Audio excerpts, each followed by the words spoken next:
Hello, everybody. How's it going? I'm gonna move it to this song here. Hello.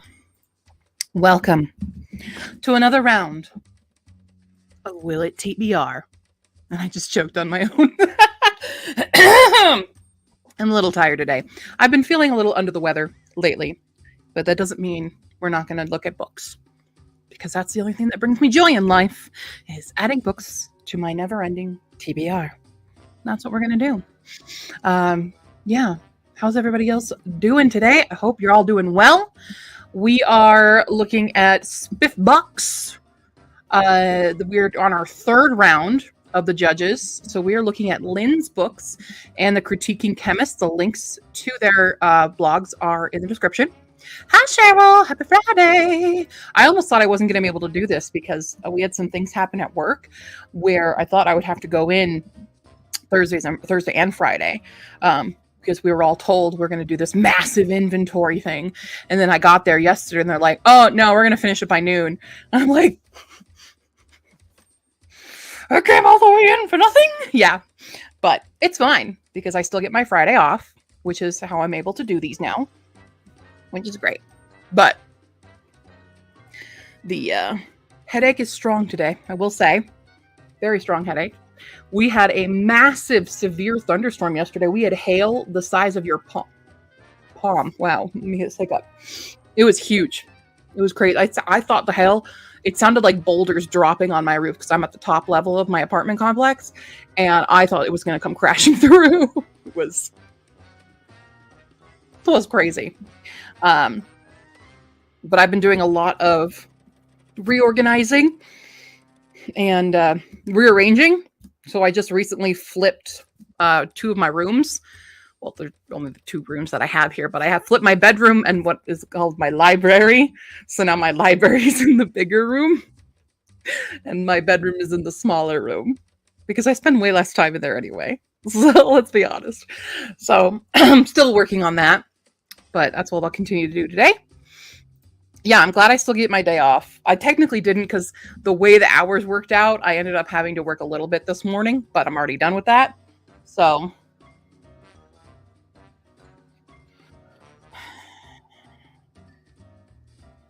sorry, responding to a text.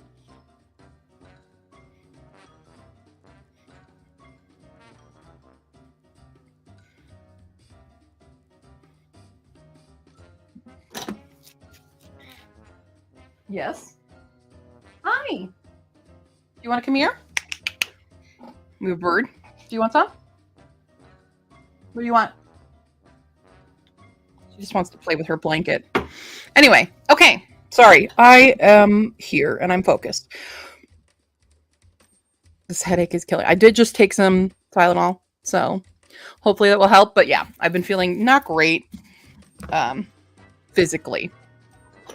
The other day especially, I was like fighting a low-grade fever the whole day. It was kind of a nightmare. But anyway. Doing my first live. I'm sorry. I was tired.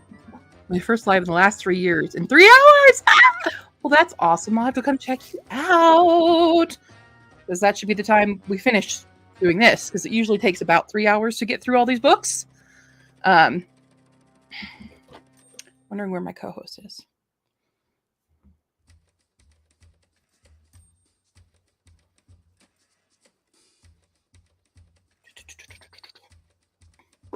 We'll see. But I can already tell you, looking at the names on this list, like I do recognize a couple of these names, and I'm very excited to go over their books. There's no one on this list that is problematic to me, not like the first time we went through this. But one of the people on here, I was actually also on a panel with. Oh, yay! This is just my voice warming up now. I'll lurk and you won't even know I'm there. But one of them I was on, the panel from Catherine I'm like, center. No, that's the author. But I was on their channel. They're doing interviews with all the SPFBOX peoples. Hi, do you need help?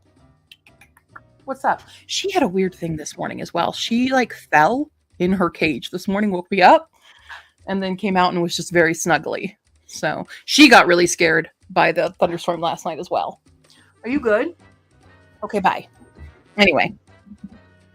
You got a Kindle! Yeah! Now you love KU now. Much better on the e-reader than a phone. Yes, I agree it is. Hi, Jess. One USBS didn't work. Well, thank you for popping in. I appreciate it. I'm fine. Apparently not. Wow. I can't stop. Come on. I think it's also the allergies of the season just completely clogging my throat, which has not been great. Is my mouse working yet? I think. Haha, my mouse works again. I have a keyboard mouse combo, and the mouse just dies. It doesn't give me any warning. It just dies. So now it works again, which is good because it's the better mouse, especially for doing fun stuff like this. Oops. Okay, well, I'm going to go ahead and start. I don't know when my cohorts are showing up, but they'll show up. Yeah, allergy season does suck. See, I don't have problems with like my eyes too much. It's mostly in my throat where I get like the creepy cruds. Those. That's where I suffer, which as a singer, not great. This used to kill me during musical seasons because spring musicals and things, especially growing up, that was the worst. Like try singing Climb Every Mountain from Sound of Music with this in your throat. It was a rough run. It was rough. All right. Well, anyway, we're going to kick it off. And I'm already excited about this book just by the look of it. I love this cover. I love a maximalist cover. This drawing style, I'm pretty sure this is not AI. It looks fantastic. It's reminding me like if you combined the art styles of the UK Once Upon a Broken Heart, which has the little on the sides, and then not Hell Followed With Us, but the new one that Andrew Joseph White wrote. I haven't read it yet, but it's that color scheme, but it's also that art style. Absolutely love this cover. Oh, I also need to preface everybody, if you're watching this and you're new here, I'm not trying to bash anyone. I am merely picking what suits my tastes. If something I put on here does not make it onto my TBR, that does not mean it is a bad book. It just means it's not my taste. It might be somebody else's taste.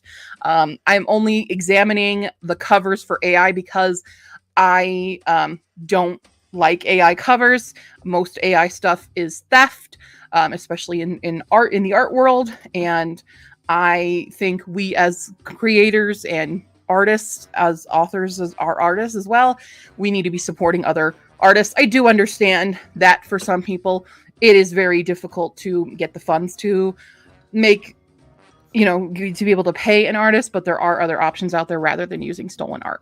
That's my hot take of the day.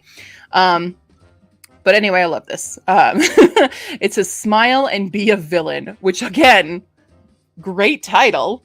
Just everything is fantastic here. So I don't know how to pronounce the name.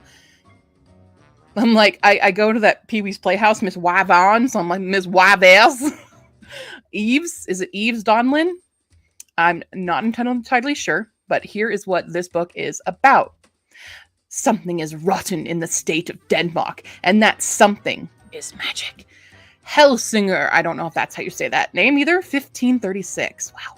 Ophelia, disgraced handmaid to the queen, the cast-off lover of Prince Hamlet. Hello and welcome. Hi.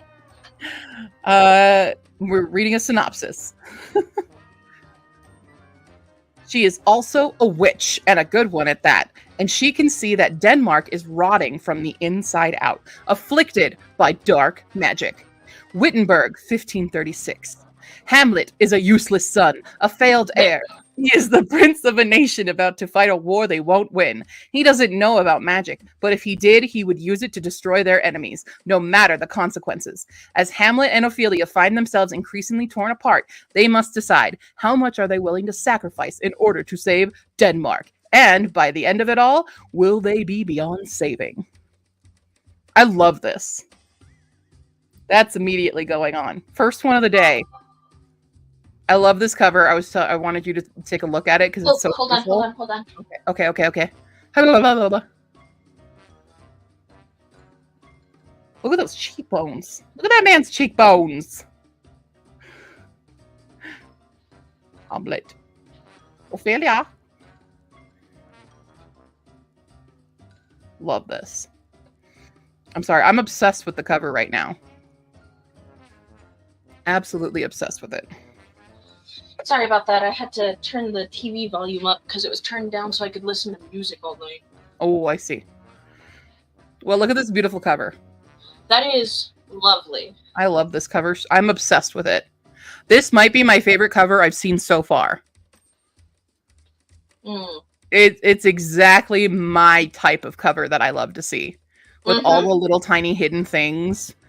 And the color scheme is beautiful. I do think the font, especially on Villain, the font kind of makes it a little difficult to read, but I get the style of it. Yeah. What it's going, especially since it's this, Denmark Hamlet stuff. Yeah. Also, look at this man's cheekbones. Damn. He could fucking cut diamonds. Yeah. So, yeah, that's immediately on the TBR. Beautiful. That is absolutely. I'm so mad that it only has 4 ratings. Granted, they're all 5 stars. It's 364 pages. Oh, and they're an Irish writer based in North Yorkshire, England. Oh, they studied at Trinity College. Hey, I went there, not as a student. I just went. I saw the Book of Kells there. This is great. Oh, it's at the beginning of a series. Okay. Yeah. This looks fantastic. Thumbs up here. I'm super sad. I'm sad it's not on KU. It is $6.99 Kindle. But I don't care all about. I want the paperback. I want to hold this in my hands. But accessibility wise, I'm kind of sad it's not KU, but it's probably worth it. Yeah, you earn 21 points if you get it. So beautiful. All right. So that was number 1 of the day. We're doing Lynn's books and critiquing Chemist, by the way. And also, everyone, hey, welcome to the stage, Fee. I'm really bad at this morning. I didn't even open my comments to the comments rather than the private chat, so. Oh. I'm right there with you. Gotcha. Yeah, I'm here. All right, we are next looking at Changeling by Arista Holmes. This one I'm going to have to fully search the name because Changeling will come up with a bunch of stuff. It's another pretty cover. Hell yeah. Oh my God, look at these covers. Not AI. That's right, that's not AI. Can't be. I mean, it could be, I don't know. But it looks fabulous. No, the colors are too even in the yellow. Yeah. This is, oh, God, it's so pretty. The color contrast between the dark, beautiful, like cerulean blue is so pretty. And the gold, and oh my God, I love a symbolic cover. And I love me some Fae books. Yeah. Beautiful. We're on a high already starting off today. It's because I'm here now. Yeah. That's it. All right, let's see what this one's about. Fae go missing in the mortal realm. Everyone knows that.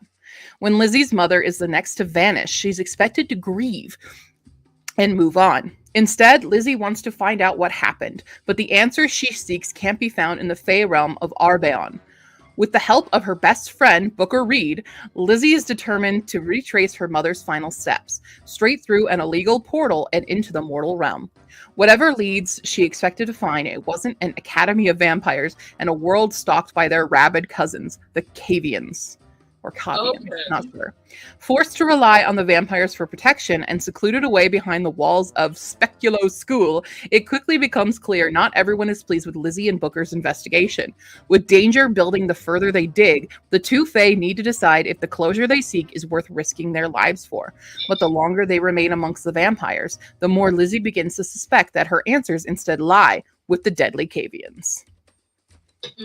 Fun!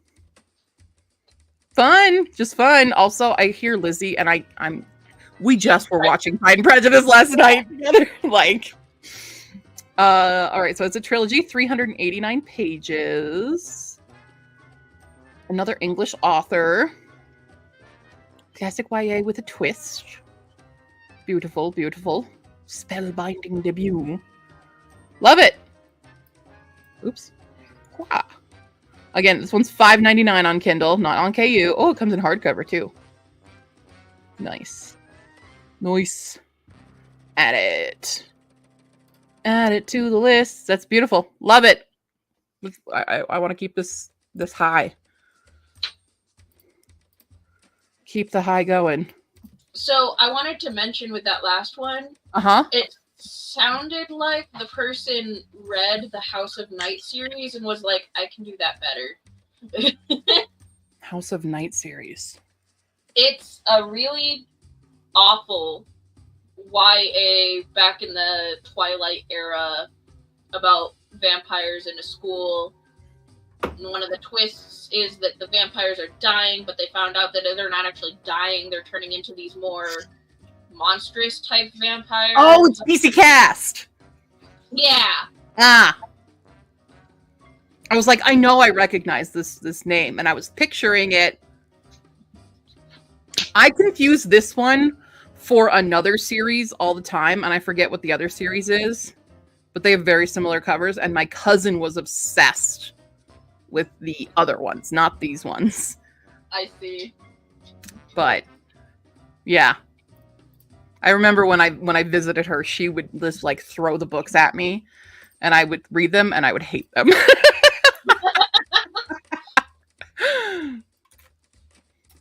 You know, and it's not the cousin you guys know that has popped up on here. It's a different cousin. Oh, different cousin. Different cousin, yeah. What am I looking for? Search for the runes. Brian Gart. Okay, it is. A few different things came up when I searched on Amazon. Are you gonna load? Are you gonna load? There we go. Search for the runes. Now this... Maybe.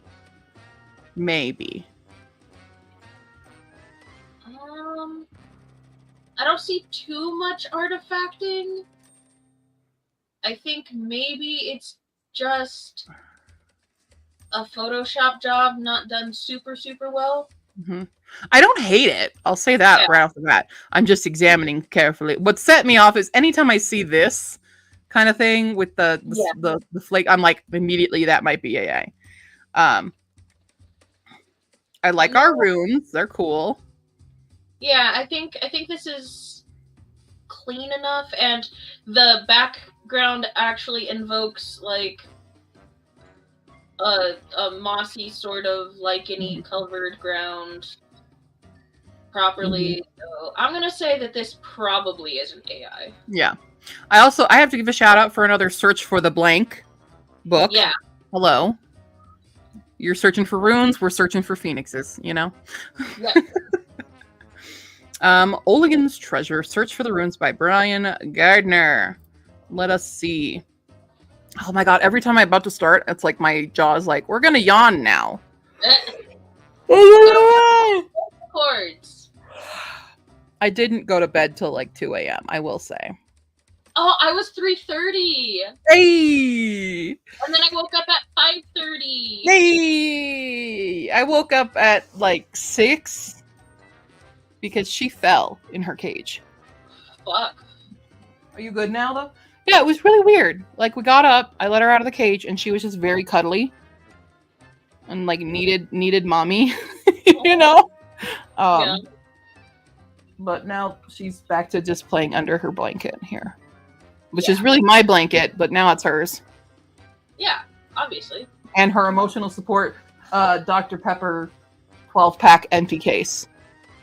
Yeah, gotta have that. It's important to have that.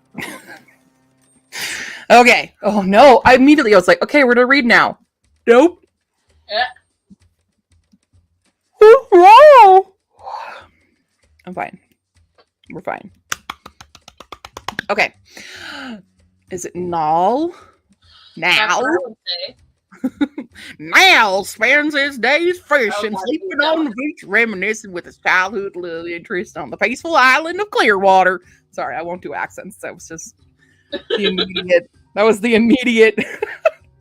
No. Okay, reading it seriously now.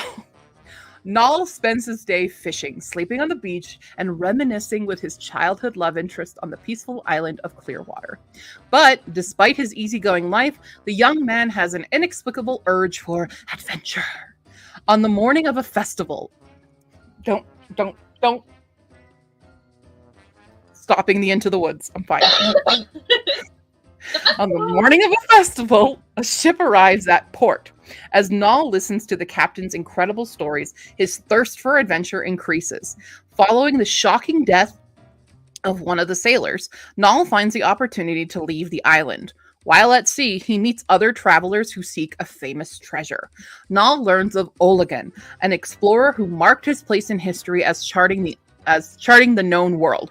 Legends say a mysterious treasure, 4 runes, was responsible for his rumored destruction of the lost continent. Noll's new companions tell him the treasure comes with a mystery. How did Oligan discover the 4 runes? And why did he give up his exploration and scatter them across the world? Stop it. Together, the treasure seekers battle monsters, solve ancient puzzles, avoid traps, sail oceans, cross burning deserts, and traverse Mount Noleta, the last known location of Oligan himself. However, unbeknownst to our heroes, someone else searches as well. 242 pages, a short read. It's $5.99 on Kindle, no KU. This looks fun. It's, you know what? It's like, what would be an interesting take on this? I know this isn't how the story goes, but as I was reading the part about this, following the death of one of the sailors, Noll finds the opportunity to leave the island. What if this was like an unreliable narrator and he like killed the guy? And it's like, we're trying. That would be not intended death at all, not premeditated. It would be funny if we had that kind of aspect to this. What I'm also curious about is, though, we talk about this childhood love interest. Do they go along? Yeah, like, I want to know. Started reading that, I was like, oh, is this going to be a fucking love triangle, but with the male and 2 females? Because that could be interesting, potentially. Different take when you said childhood love interest, because I'm like, is there another one? But then, like, she's not mentioned again. Don't know. I always hope for the gay, but, you know. Yeah. Something tells me it's not. Yeah. Let's look at the... Yeah, it's not listed as a queer book, so. Oh, he's got a Bernese Mountain Dog, though. Yes. Sir. Oh, her name's Luna. There's multiple dogs.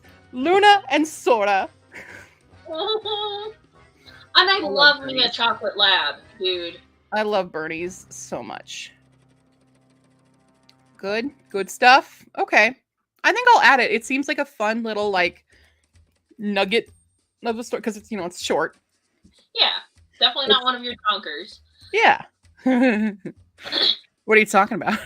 Hi, you going up? Where are we going? It's a mambo atop the head. She's been on the head a lot today. What are you doing? It's a mambo. She's a baby bird sitting atop of my head. It's a mambo. She's a baby bird. Well, not really. She's a third of the way through her life. Yeah, it's a bird. She fell in her cage. It was kind of embarrassing. 'Cause she's a bird and she knows how to fly, so falling shouldn't be her thing. But it's a mambo and we're click-it-a-clock. It's a mambo, she likes to click-a-clock. Some days we just like to sit on my head. Do-do-do-do-do, it's a mambo. Mambo bird, it's a mambo. She's kind of embarrassed about the morning, but it wasn't her fault. I don't know whose fault it was, but it's a mambo. Singing a song for the mambo. So she clicks along, it's a mambo. I had a real weird dream last night about improvising a song. I don't know where this was going, but in the dream I was a character on stage. But we were doing kind of like a smosh pit theater thing, and I was playing a character who lives in a dumpster.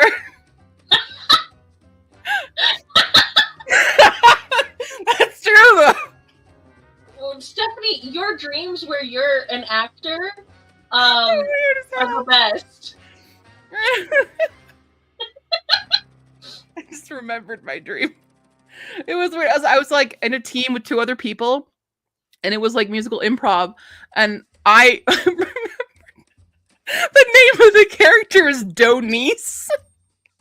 Donice? Because in the song, because I sang really well in this dream. Like it was improv song and I was hitting my rhymes. Okay. But I remember in the songs, I don't remember what the words were now. But I was like, I'm Donice and I live in a dumpster. Why? Because you should donate because it's nice. Oh, God. Oh, it was so weird. It was a back of a school dumpster as well. I don't know why, but. Oh, by the way, Stephanie, you are rocking them twin tails, yo. Oh, yeah.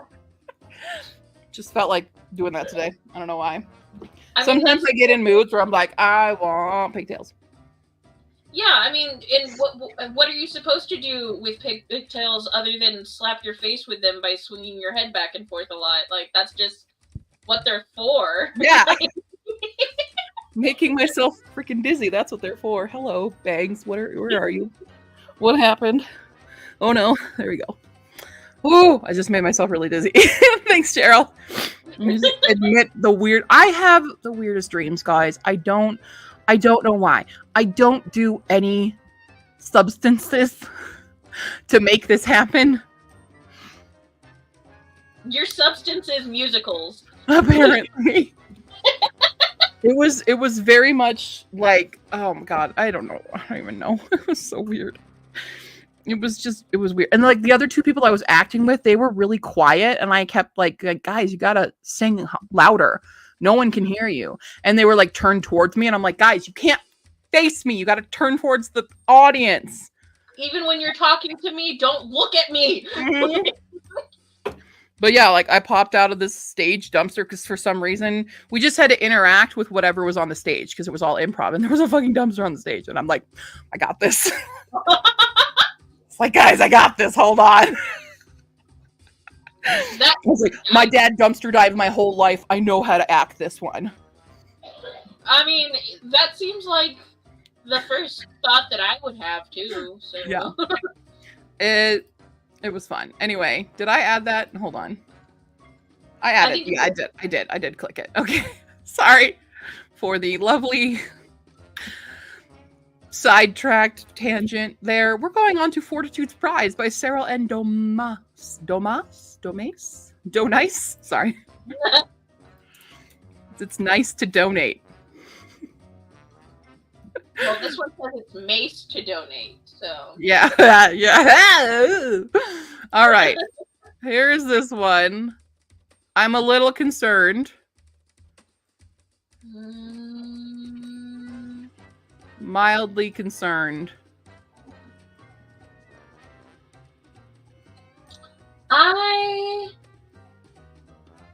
Maybe not all of it.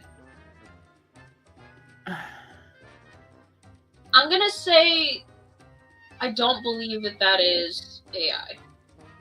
If it is, it's a really, really good one, or they just used it as the base and then painted their own picture over it, kind of thing. I don't think so. I want to look inside to see. Cover design. Cool. We have a cover designer. Yes. Woo. Okay, good. It's just because it has that softness to it, you know? Yeah. And that's the thing that AI replicates all the time. Yeah, no, but like the fish and the birds. It's giving Hitchhiker's Guide with the flying fish. I'm not gonna lie. Yeah, but like there's no like, speckly artifacting or anything like that, and the shapes are continuous and they don't bleed into anything else. So I think this is good. Okay, lovely. Well, it's a very short read, only 178 pages. Let us see what it's about. The Master of Fortitude, the largest city in the Flying Isles, has been robbed. Normally, this wouldn't concern Edward Bardsley. He's an alchemist and surgeon on a small privateering vessel, and there are much larger and better equipped ships in Fortitude. It only becomes his concern when his crew is commissioned to retrieve the master's stolen property. Between storms, injuries, and secrets that could see Edward exiled from the skies, the way his father was, just getting to the thief's hideout is enough to test the hardiest crew. Thrust! I love that word, sorry. Thrust into the middle of an adventure that will take him from one end of the Flying Isles to the other. Edward must use every ounce of his alchemical and sailing knowledge to keep the crew intact as they inch closer to their goal. That's fun. I like it. I like it. It seems very fun. Gaslamp Fantasy. Gaslamp Fantasy. Too. I love that they're an accountant, animal lover, and dedicated dungeon master.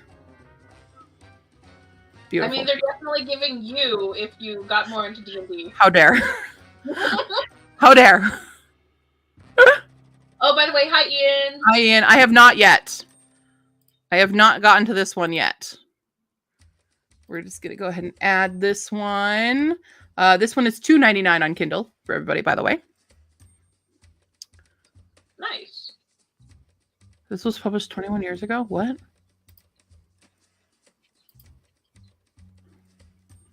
Or the Fealty of Monsters one?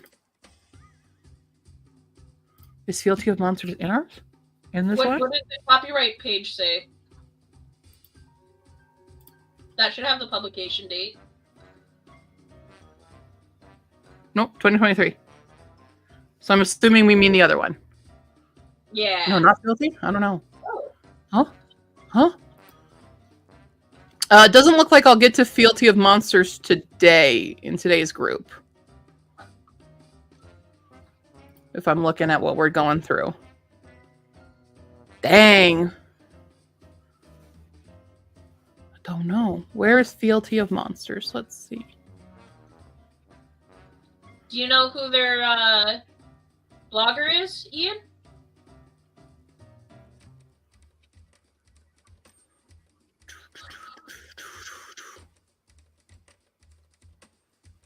Ah, I see it. Where did I miss? Oh, the Fealty of Monsters. There it is. So that's in Philip Chase's group. So it's going to be a hot second before I get to them. Yeah.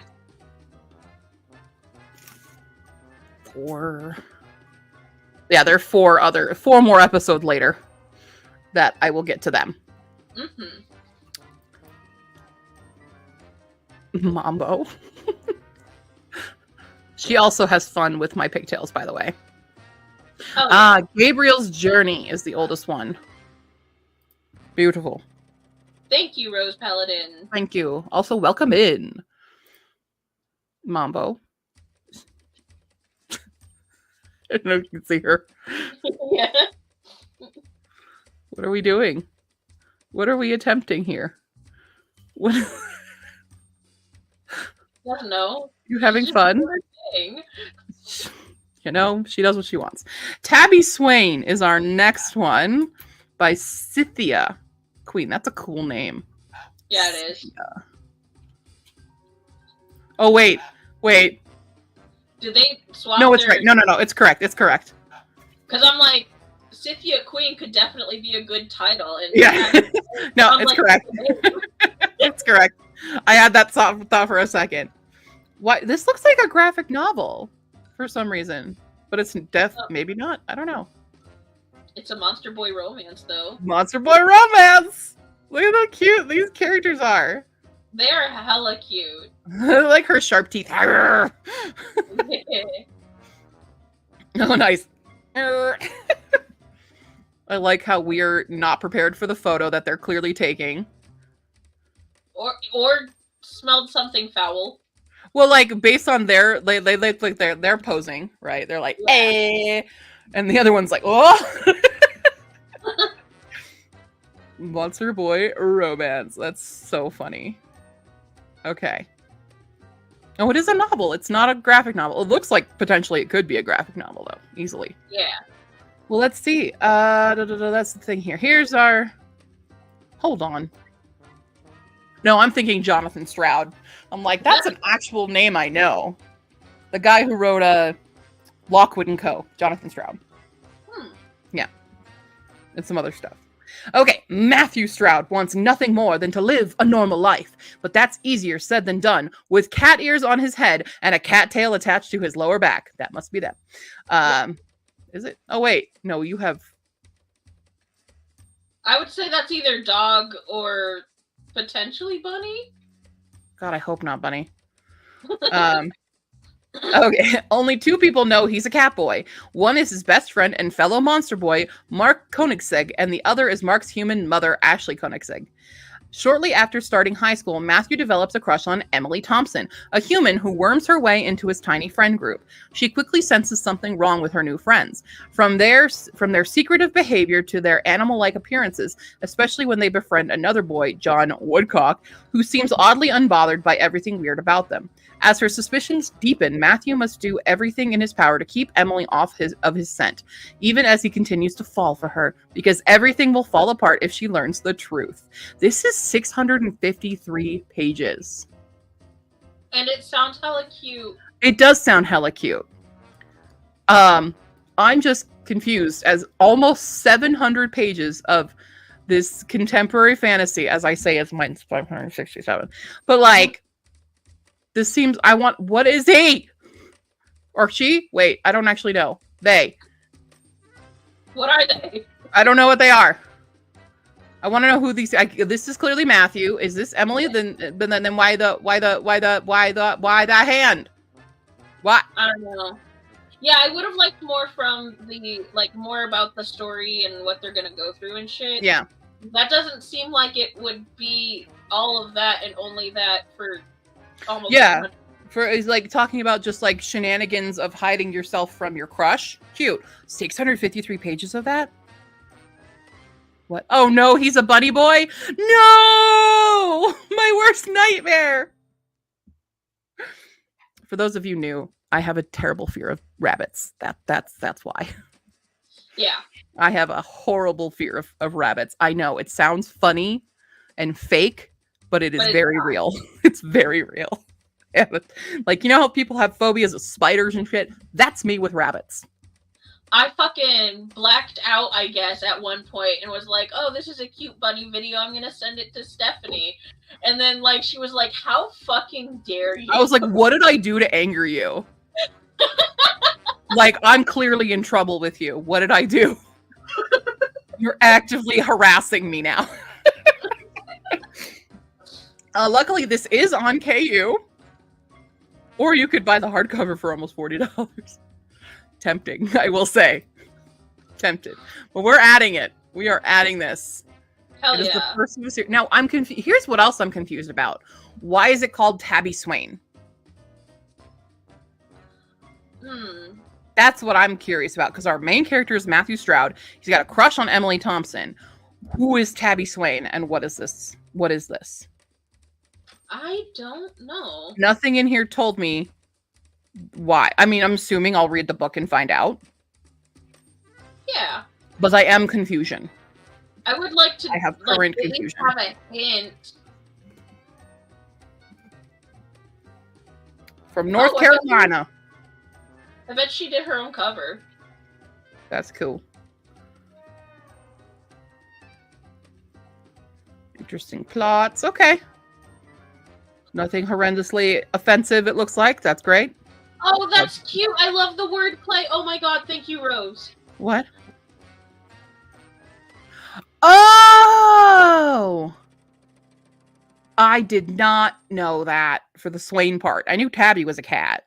Yeah. Thank you. That solves the itch. Well, that's going on the TBR. It looks super fun.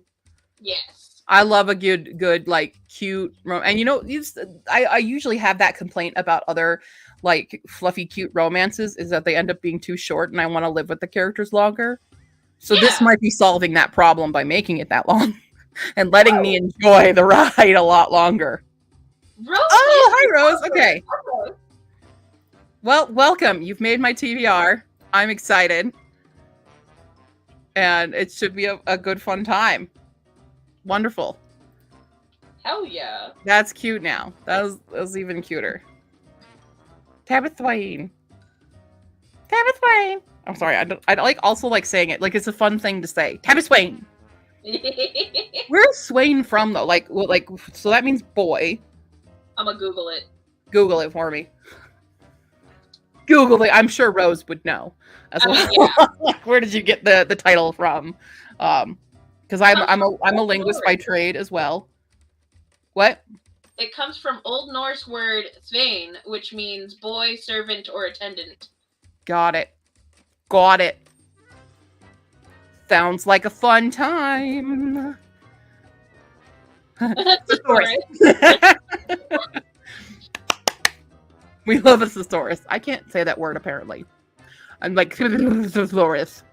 Okay. Sidetracked, What I Often Am. Okay. By S.K. Kelly is our next one we're looking at. S.K. Kelly. Man, this blogger is going to have their work cut out for them. So far, there's been like 3 that I'm like, ooh, gimme. I'm having an issue finding this one. S.K. Kelly. No.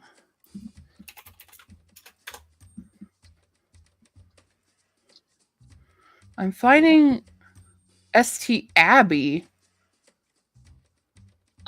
Okay, I have the page here. You do? I can send you the link. Okay. Yeah. Don't do it on Facebook because it doesn't work on my computer right now. Okay. Do it on Discord. Yeah, do it on Discord. Okay. Paste. Fine.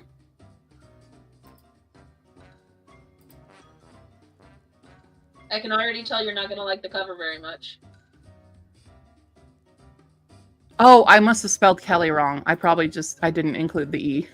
Yeah. That must have been what I done. I Googled okay. Reads. I probably didn't put that extra E. Yeah, it's not my favorite thing. I mean, I've had worse covers. Because I don't like people on covers, but it's a silhouette, which is more like okay with me. Yeah. The font is reminding me a bit Twilight. Don't know if it's the same font. I don't think it is.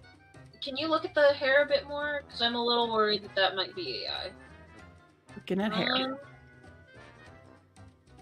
Yeesh. That's a rough one. We need Tycho here for a definite. Yeah. Well, they had an appointment at 11:30, so they couldn't be here right now. Yeah. Unfortunately. Wait, go to the armpit area. That could be hair. What's that coming out of her skin and her dress? I think this might be AI. Yeah. Probably not, says Ian.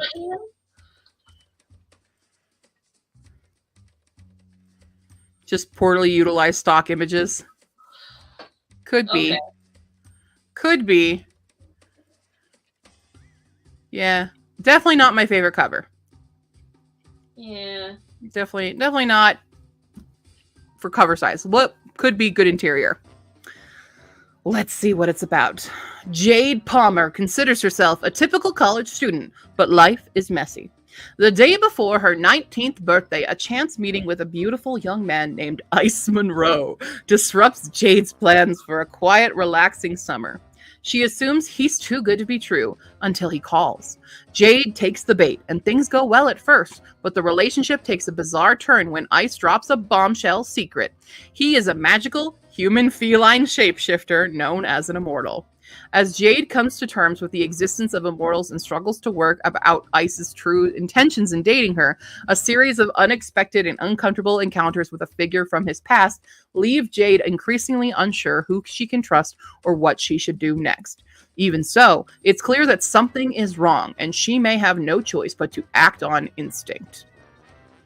Is this... I have a feeling it's a fated mate thing. I'm not interested personally. I'm not either. It It does have content warnings. So it does include references to suicide, toxic relationships, abusive behaviors, emotional, physical trauma, physical violence, injury, and hospitalization. Contains no sexual violence, though. So that's good. That's good. I like that they specify there's no sexual violence. Yeah. Thank you for doing that. Oh my god. What's up? Oh my god, it's the same stock photo. Hold on. I gotta show you guys. I swear to god, that's the same photo. I gotta check myself. Before you wreck yourself? Yeah. Hold on. I know this photo right here. This silhouette. I thought for SPFBOX it had to be a standalone. No, it has to be the first in a series or standalone. Oh. Okay. You can't do a sequel. Yeah. Oh my god, why will Goodreads not load? Okay, we're going to do it on Amazon then, because I swear that is the exact same.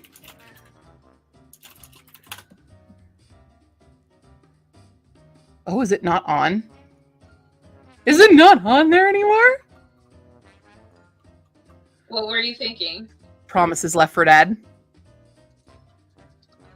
Oh, I got Goodreads to load. Hold on. Yeah, it is the same stock photo. It's the same stock photo, isn't it? It It's sure as hell is. It sure as hell is. I do like the cover for Promises Left for Dead better, though. Too bad the book is not good. That sucks. The Too bad. cover's really pretty. Yeah, sorry guys. This book is like, I did a full review of this book. It is full on like plagiarism. Yeah. Oh, is that the one that? Oh, okay, I know which one. Yeah, that's the straight out of Divergent scene for scene. But that's that same exact stock photo. Okay. Well, hey, we know it's not AI because of that. And you know what? Good on them for actually putting effort into the cover, even if it's not like great. It's still not a fucking AI photo or just a solid color. I love how that lived in my brain like that. Like, I know that photo. I'm not one for that, but like that book traumatized me a bit. Cool. Exceeds expectations. Yeah, it's definitely not my type of book, I'll say. Yeah. I mean, I know personally some people that would be all over that. My mom absolutely. I can name like 5 people right now who I'm like, this is a book for you. Not a book for me, though. Not a book for me, but for others, I would say. I'm sorry, I'm still reeling over that Promises Left for Dead thing. You got yourself triggered. Oh god, that book gave me that, you know, sometimes you just read a really, really bad book and it will not let you go. Yeah. That's what that book was for me. Yeah, I do. I have a few of those that just one mention of one thing and I'm like, ugh. I'm that That's So Raven. Zoom in. Yeah, the book that comes to my mind first when I think of terrible books that will never leave my brain is that fucking Mr. Darcy. No! Yeah. No. No. No. No. No. No. No. Yeah. I hated it. Yeah. Promises Left for Dead, and then Calculus of Change. That one I was so mad at. And yeah, there's a few that I just okay. Let's try to find another book that we want to read. Yeah. We've got Gem, A Girl of London, and I'm sorry. I am so sorry ahead of time, but Gem is my name. No one else is the same. Gem is my name. Gem. I'm sorry.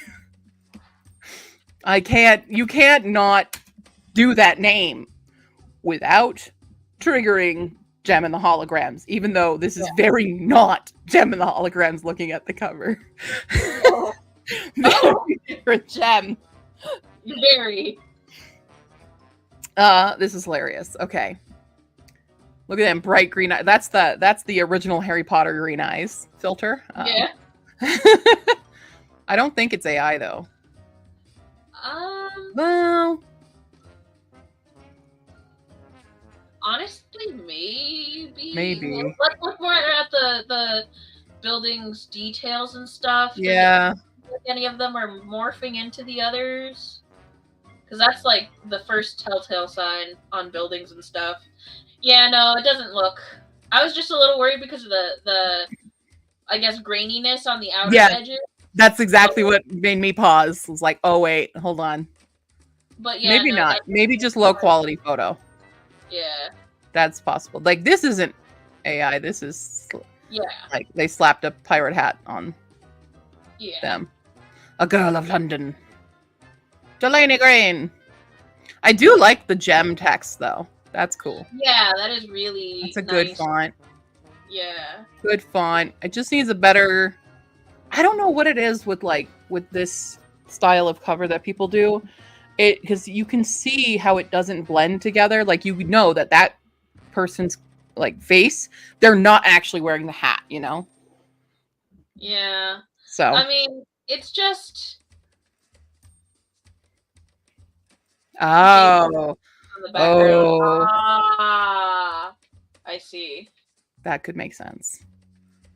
Well, let's see what it's about. When Jenna Connolly is orphaned in 18th century London, she faces two problems. First, she must find a way to stay out of the workhouse and off the streets. Second, she must find a way to shake the disturbing visions she's been having ever since her father's death. Jenna doesn't want to hear what animals are thinking. Oh. She doesn't want to know what diseases lurk inside complete strangers. Jenna solves her first problem by disguising herself as a boy and calling herself Jem. This lands her a home with a doctor and a job with an apothecary. She even gets to take lessons from the American scientist Ben Franklin. But Jem's visions get scarier and harder to control, especially when she learns that a stranger with a patch over his eye has hired spies to find her. Who does Patch work for? Why does he want Jem? Why can't Jem shake her strange visions? And why did she start having them in the first place? Ooh. That's just fun that Ben Franklin's in here. Personally, it's not. Yeah, it's also it's not a not for me. But they have a golden puppy. That's pretty exciting. Customers find the content fascinating and accurate. They also appreciate the striking characters and the familiarity with famous figures. Okay. What? What did you just say? Okay.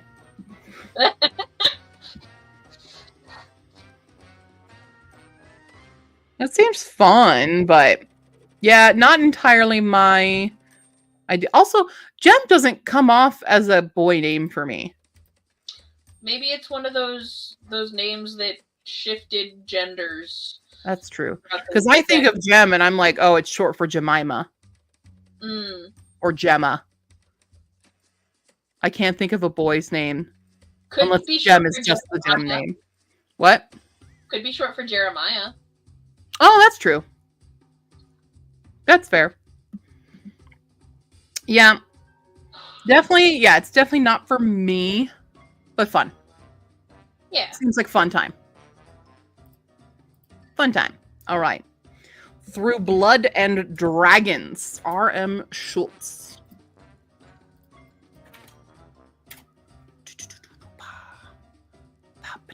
Is this you? I think this is you. Is it you? Yes, it is. Big dragon on cover! Sorry. I like a dragon. But is the dragon AI? It doesn't, like, the composite of it looks like it was a photo that was slapped on. The mix of textures worries me on the scales.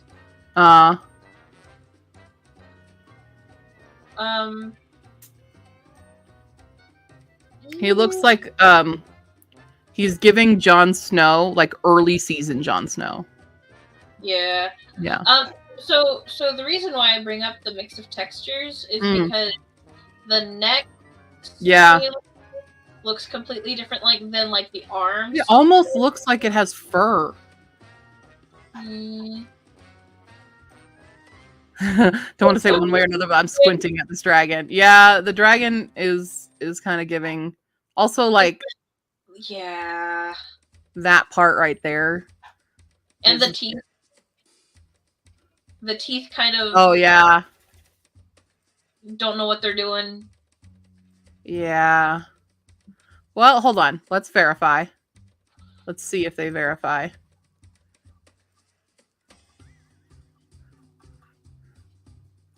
Or where's your copyright page, my dude?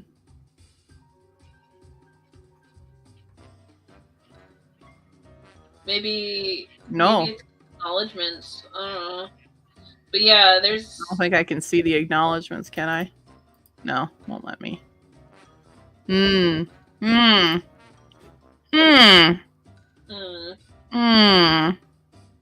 hesitant Let's read the. Yep. Wait, what? Soon to be adapted into a video game. Huh. Okay. Let's see. Steeped in blood, ruled by those with dragons. Cimarron is a world divided by a mysterious forest and the vast lake on fire. Suspicion brews on both sides, and the south has fallen into chaos as battles and quarrels rage between kingdoms. In the border outpost of Nevergrace, Ciarán Orindane is dealing with the loss of his brother and his lord as he strives to face the mounting challenges of a squire of the Dragon Guard. But when Ciarán's guardmaster is called to face the most powerful of the southern kings and bear witness to a secret stolen from the north, Ciarán is dragged into a war that has been bubbling under the surface for centuries. Dragons are not only weapons, they are engines of war. And even though Ciarán is not trained in the ways of the Dragon Guard, he must adapt and learn to become one of them, or his homeland and all of Cimarron will be destroyed. But he was not born a champion. He may break, and he will bleed.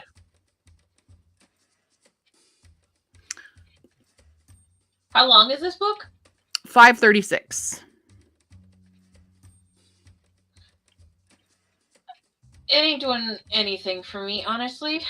It's that kind of old school high fantasy grimdark. Yeah. It seems military fantasy. I'm not very much into the military stuff. No, definitely. I keep getting notifications. Character will develop. Appreciate the writing style is compelling. Epic fantasy. That's a good point, Rose. Number, horns, shape, position. Human artists are purposeful when they arrange these aspects. Yeah. With a little jank here and there. What? Oh, lit RPG? Somebody's saying it's a lit RPG? I'm curious. I'm always curious on this channel to see.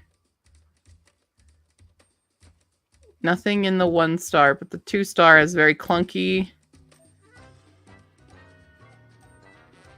Overly formal. The word dragon is overused. It's a book about dragons, though. I don't know how you can overuse it in a book about dragons. I know it's a book about dragons, but... Oh, I just saw that. That's funny. Dragons, Ooh. Dragon Sword, Dragon Bolt, Dragonlance, Dragon everything, really. Okay.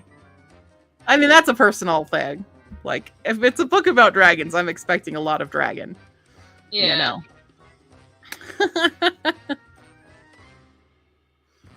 Let's look at that cover again. It is now really giving me AI. Especially like, wait, what are these? Yeah.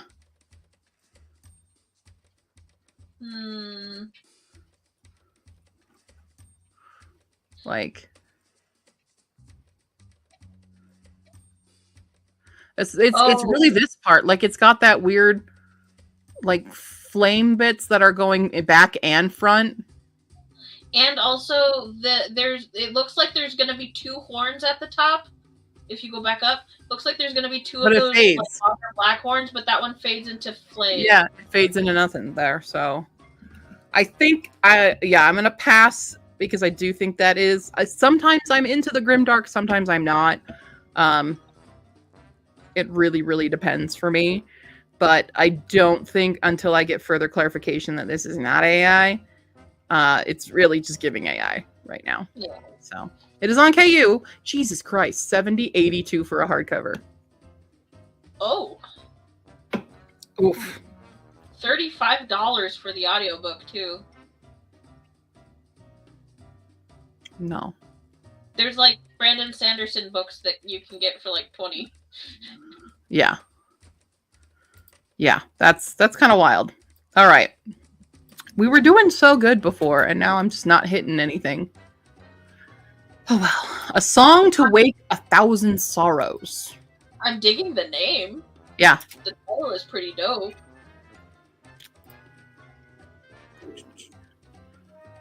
Okay, I like the cover better because it's simple. I like a simple cover like that. Yeah, that's nice. Lyrical epic fantasy.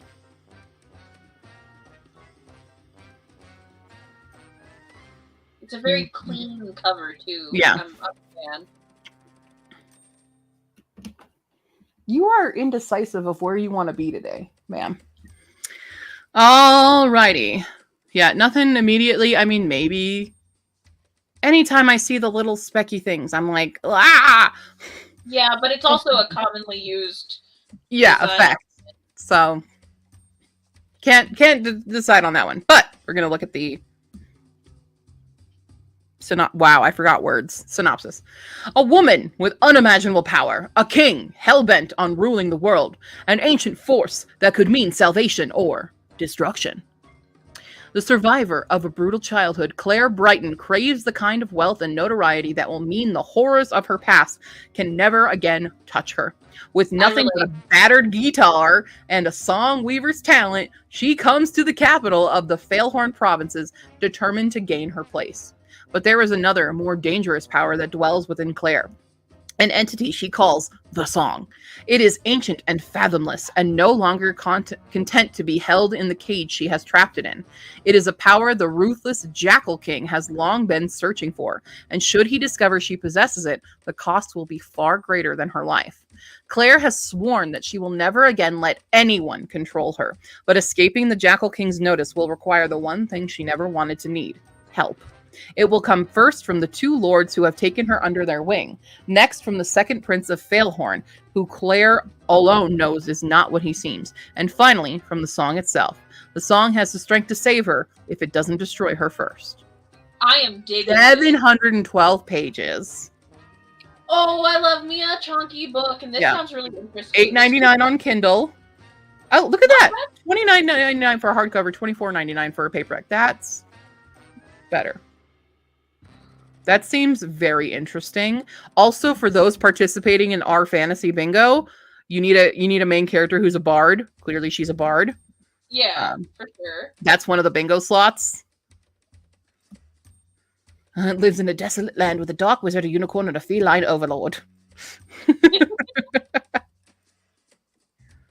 Oh, there's a 1-star. There is a 1-star. I'm seeing just scrolling first.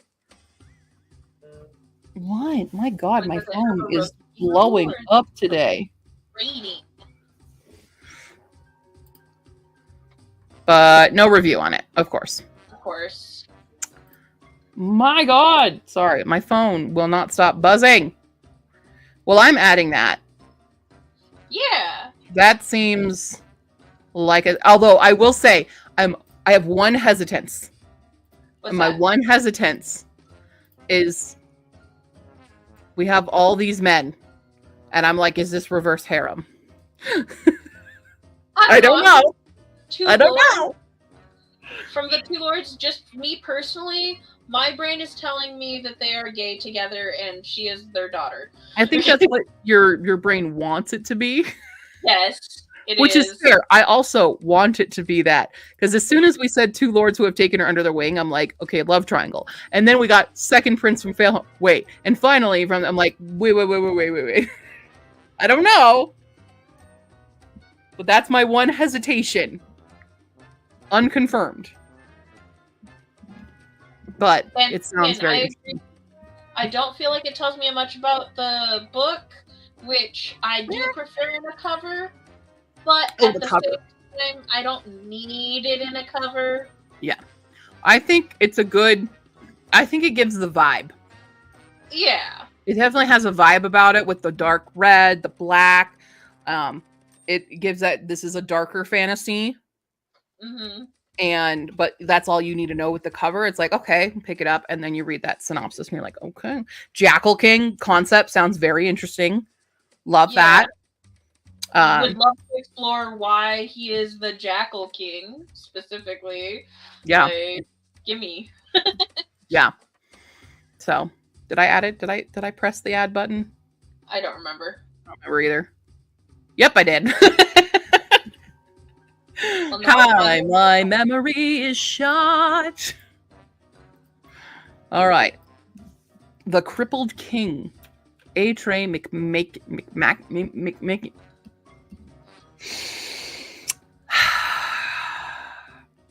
The connection between my eyes and my mouth is not there today, guys. I'm fine.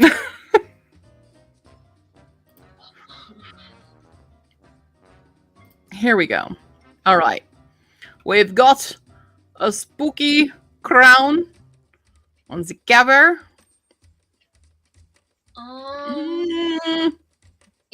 I think that's reading stock image. Photo?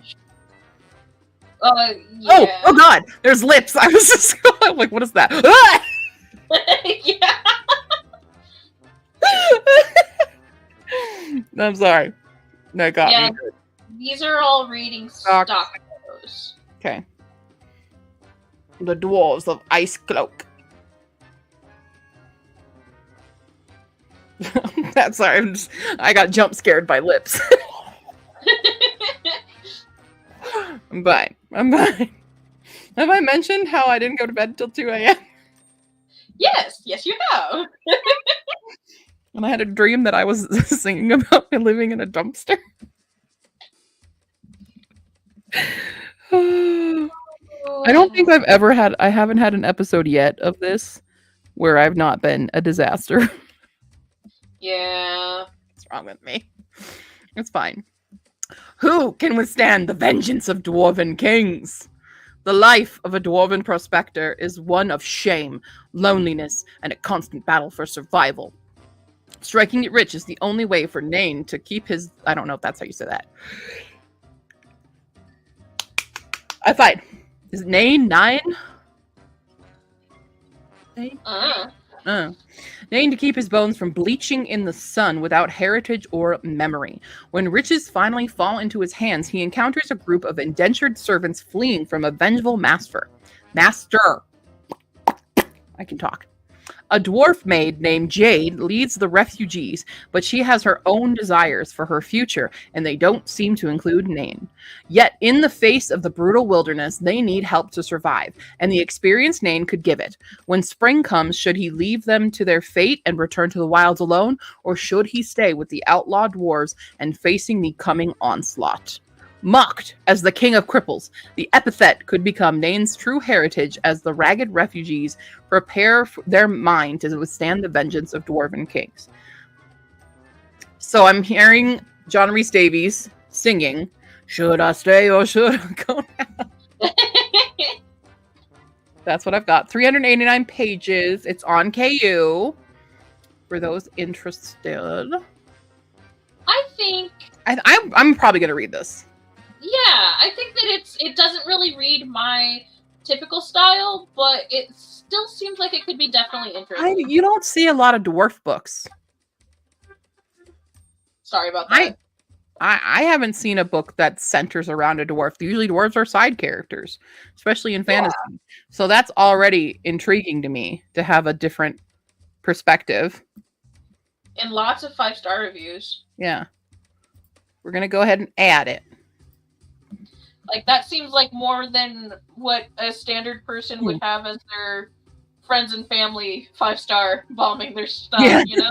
It's got 508 ratings, so yeah. And it's book 1 of 5.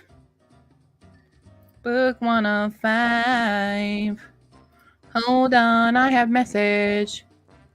Okay. Ian just sent me a book he thinks I'll like. Woo, cool. Nice. Everyone is always welcome to send me books, by the way. Links in description for anybody also listening to the viewer pool. You can put a book on there. Even if it's a book that I put on the list or I did not put on the list, you can put it in the viewer pool and make me read it anyway. You can commission me to read certain books right away. Please don't do it in June because I already have a massive TBR. That video is now up. I meant to schedule it, but it decided, no, we're just going to publish it now. Don't know why I did that. Damn. I put the schedule thing in, I put the premiere thing in, but it did it anyway. So you can watch my crazy, absolute, insane TBR video for June right now on my channel. But yeah, you can commission me to read books. You can put them in my viewer pool. All that fun stuff. Links in description. And if you like this content, here's your little ad break of please support me on Ko-fi. My rent is extremely high. And I apparently still don't have enough right now. Thought I did. That number changed. The number freaking changed again. And I'm really mad at my landlord for that. Wow. Yeah. But I think the reason, because I was looking closer at it, some of these are like, this is for the year. Yeah. And that's like, okay, I get it. But I still don't get to use the trash service that we have. Really? They never gave me the designated trash can for it. That's upsetting. And I've asked twice now. That's reminiscent of me contacting Access, which is the Arizona healthcare stuff here for state healthcare. I have contacted them like probably about 15 times over the 20 years that I have had that fucking insurance to send me a goddamn card. And they keep saying, well, we sent it out. And I'm like, good, I did not get it. Over and over again. Super great times. Well, anyway, the next book is The Windwalker by Simon Sugar. And definitely not AI. No? Way too clean. Everything is going where it should go. Okay. There's nothing melting into other things. Okay. See, and I was like, oh, it's so clean, it must be. Yeah, no. That's good. See, this is why I need other people to help me identify the AI covers, because I am not an artist, and I do not know. Oh, 3D model. That's why it's so clean. Okay. Yeah, I can definitely see that, like, a 3D model, and then they kind of, like, painted over it. Yeah. Interesting. Okay, cool. Cool. Much happier with that then. The font is definitely giving me that, like, the first binding by R.R. Beardy? No. It's giving that. It's giving that font. Walker, Texas Ranger to me. It's just because it says Walker. No! I swear to God they use that font. Hold on. Do they? I don't know. I've never seen that show. Fantasia. Yeah. They kind of do. Okay. Oh. Cool, Ian. Very cool. All right. Well, that's good to know. Embark on an exhilarating fantasy adventure brimming with sky pirates, daring escapades, and a relentless quest for freedom in the perilous city of Crater. What? Did you have something to say? I had something to say about that. In the perilous city of Crater, young Zephyr dreams of breaking free from his grim fate as a breaker boy, toiling in the mines. Desperate for escape, he turns to the Thieves' Guild, hoping to amass enough coin to buy his way out. But in a city steeped in corruption, Zephyr's path to liberty is fraught with peril. Enter Captain Bacchus and his eccentric crew of sky pirates. I already love Captain Bacchus. I don't need to know anything more about him. Embarking on a high-stakes mission to reclaim a stolen treasure, a legacy that could determine the fate of a kingdom. Enticed by an unprecedented reward, they must infiltrate Crater, facing countless dangers along the way. When Zephyr and Captain Bacchus cross paths, they find themselves at a pivotal moment. Can they form an alliance to overcome the formidable challenges before them, or will Zephyr's dreams of freedom be shattered forever? You seem to like this one. Ma'am. Commentary on that. 323 on the pages. It is on KU. Is it gay? I kind of want it to be gay. Would be pretty dope if it was gay. Doesn't say that it is. I really want it to be, though. I mean, honestly, I'd be pretty concerned for a straight man to write a gay novel. Could be bi. A little bit, because could be bi. Like, true. But he's got inspiration from Robin Hobb, Brando Sando, and Patrick Rothfuss. So, oh yeah, that's good. Hey, computer, let's work. There was a low-star review that I think actually had some information about why they didn't like it. I saw the indentation and stuff. That's what I saw. They were like mad at the formatting, which is not a problem. Yeah. That's they're upset about it, is formatting. And that was in 2022. Oh, it was my birthday!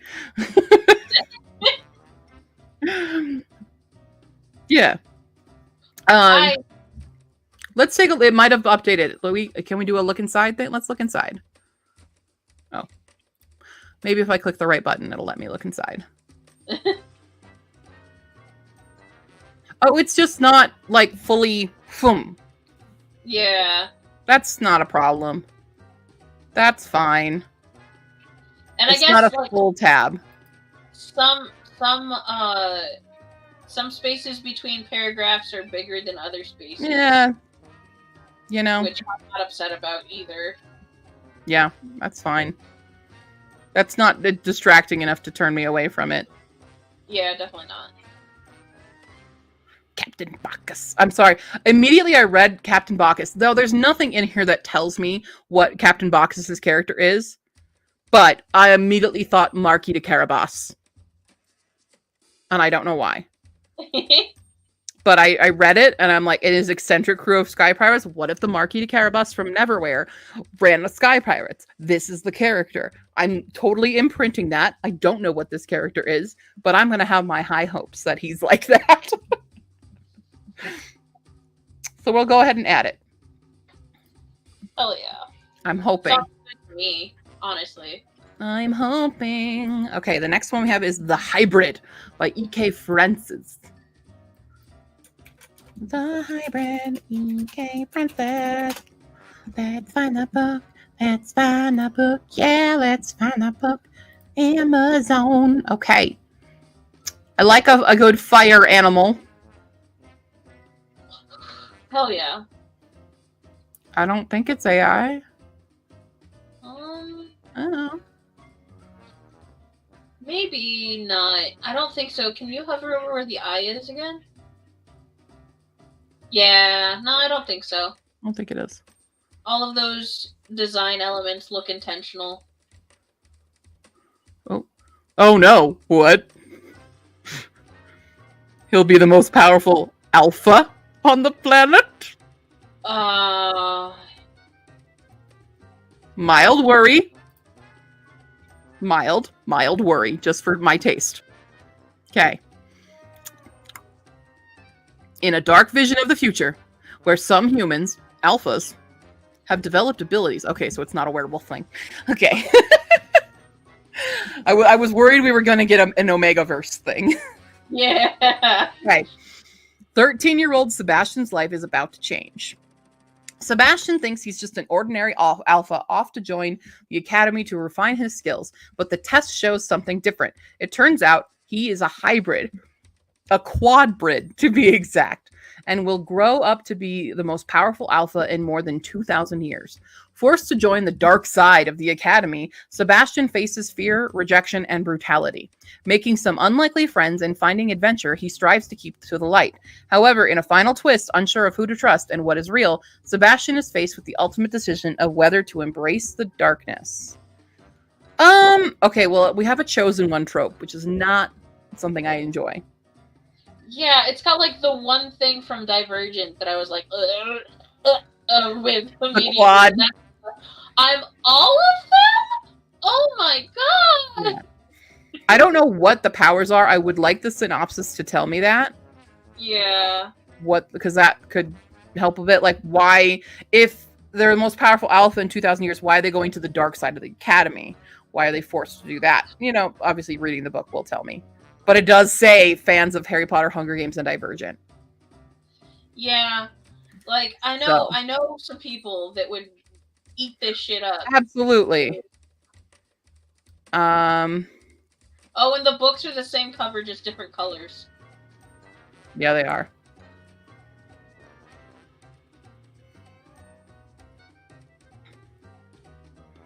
Superhero. Let's see if any of the 1 or 2 stars have any. Yeah, I like scrolling first and seeing if they just pop up. See, I don't like comparing. Don't no. Also, like you say, fans of Harry Potter and Divergent, those are wildly different stories. Yeah. Wildly different. That does not help. That's just, yeah. It's definitely giving more Divergent than anything. This person says, personally, I found the plot too reminiscent of Harry Potter and Divergent, pulling me out of the story. Yeah.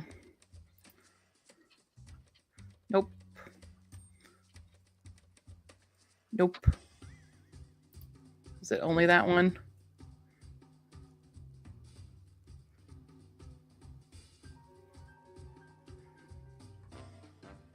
Yeah.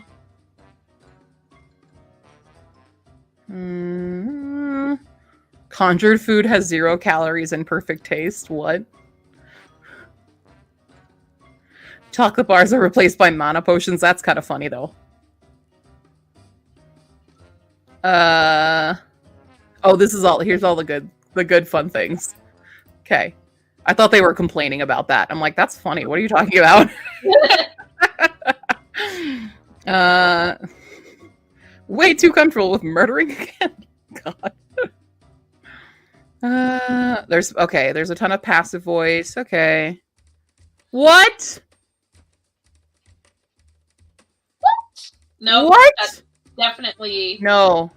Not it for me. That's a no from me. That's a hell no. Sorry, y'all. That's not for me now. We don't read animal violence here. Moving on. Erstwhile Tyler Kyle. That's fun. Erstwhile Tyler Kyle. Erstwhile Tyler Kyle. Erstwhile Tyler Kyle. Erstwhile Tyler Kyle. That's a good vocal warm-up. Tyler Kyle. Yeah. Steve Hugh Westenra. Everybody say it 5 times fast. Okay, I kind of love the cover. I kind of love this cover. Yeah. This is fun. This looks fun. Please be fun. First smile, Tyler Kyle. All right. Tyler Kyle doesn't believe in monsters. Yeah. Oh, Tyler's letter bags seem like unhelpful comps. Very much so. Yeah. A washed-up 30-year-old actor and reluctant cryptid investigator, Tyler is used to playing the Scully to his best friend Josh's Mulder on their stupidly popular YouTube channel. Okay, wait. Is this BuzzFeed Unsolved?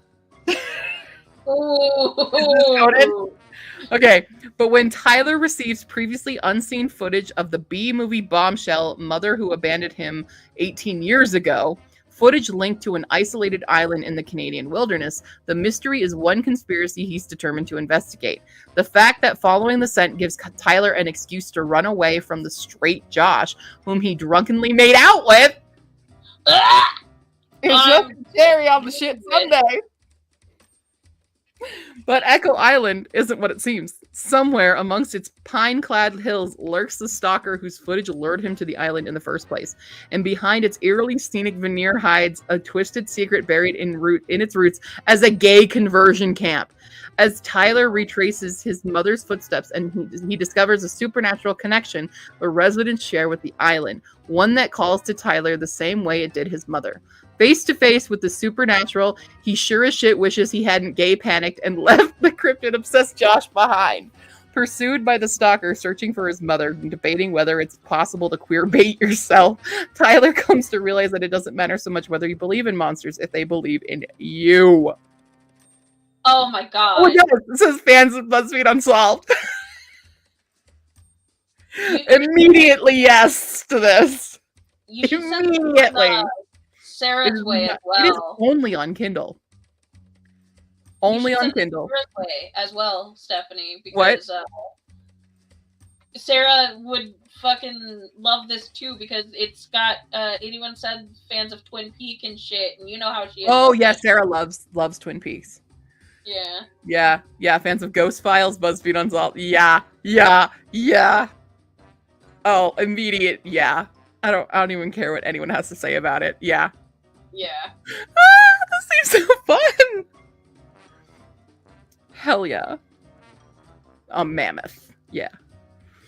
I'm so fucking stoked for that. Oh my god. That seems. Oh my god. Okay. So excited about this book now. Yeah. Oh my god. I'm sorry. I can't get over it. I'm just like thinking about this book right now. I'm like, yes.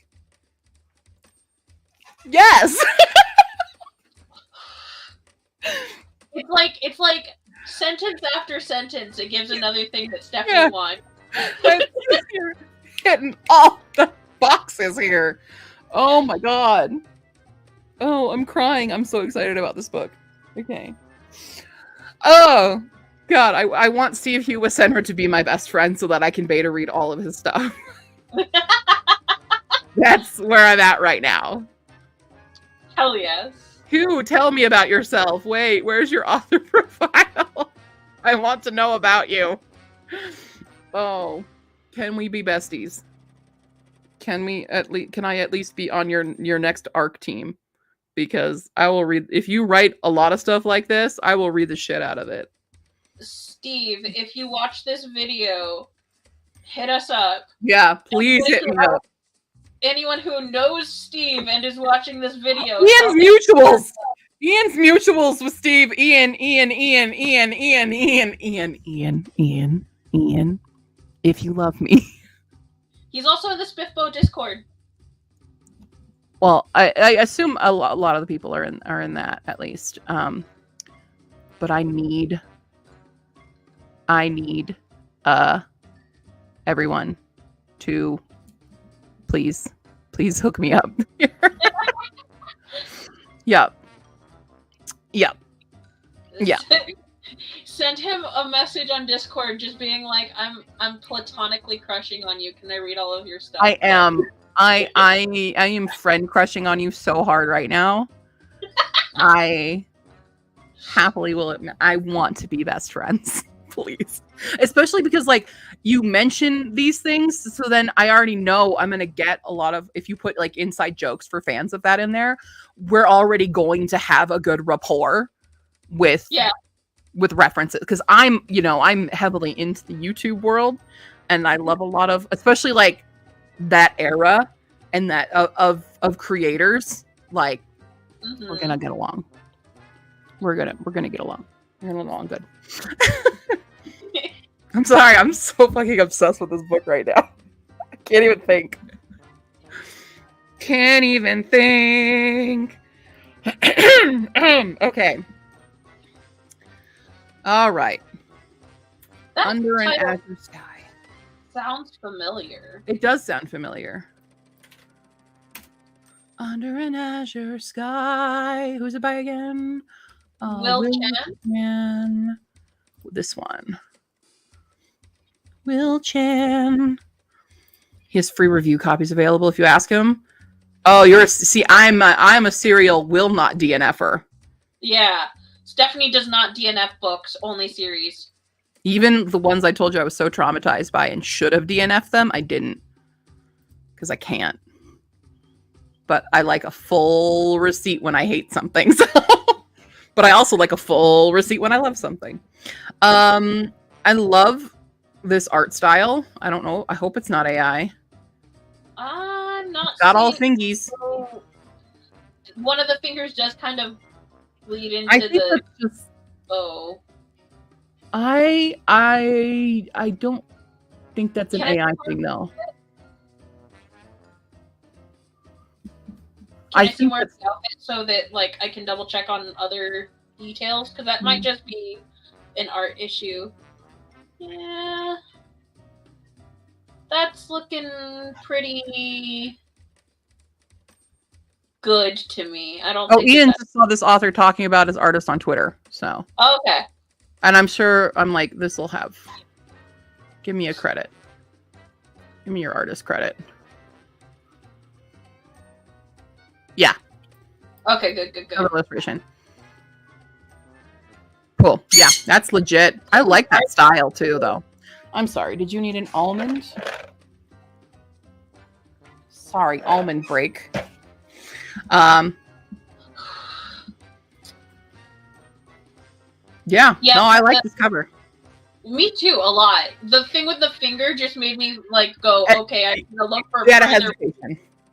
Yeah.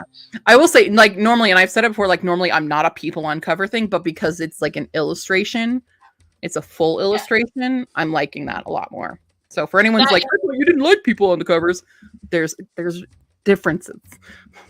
That When and it's a it's pretty just a model. really pretty picture. Like, Yeah. Love, loss, redemption. Sephic! Oh, Sephic! We all saw that at the same time. We're like, yay! Yay! We're fine. We're fine.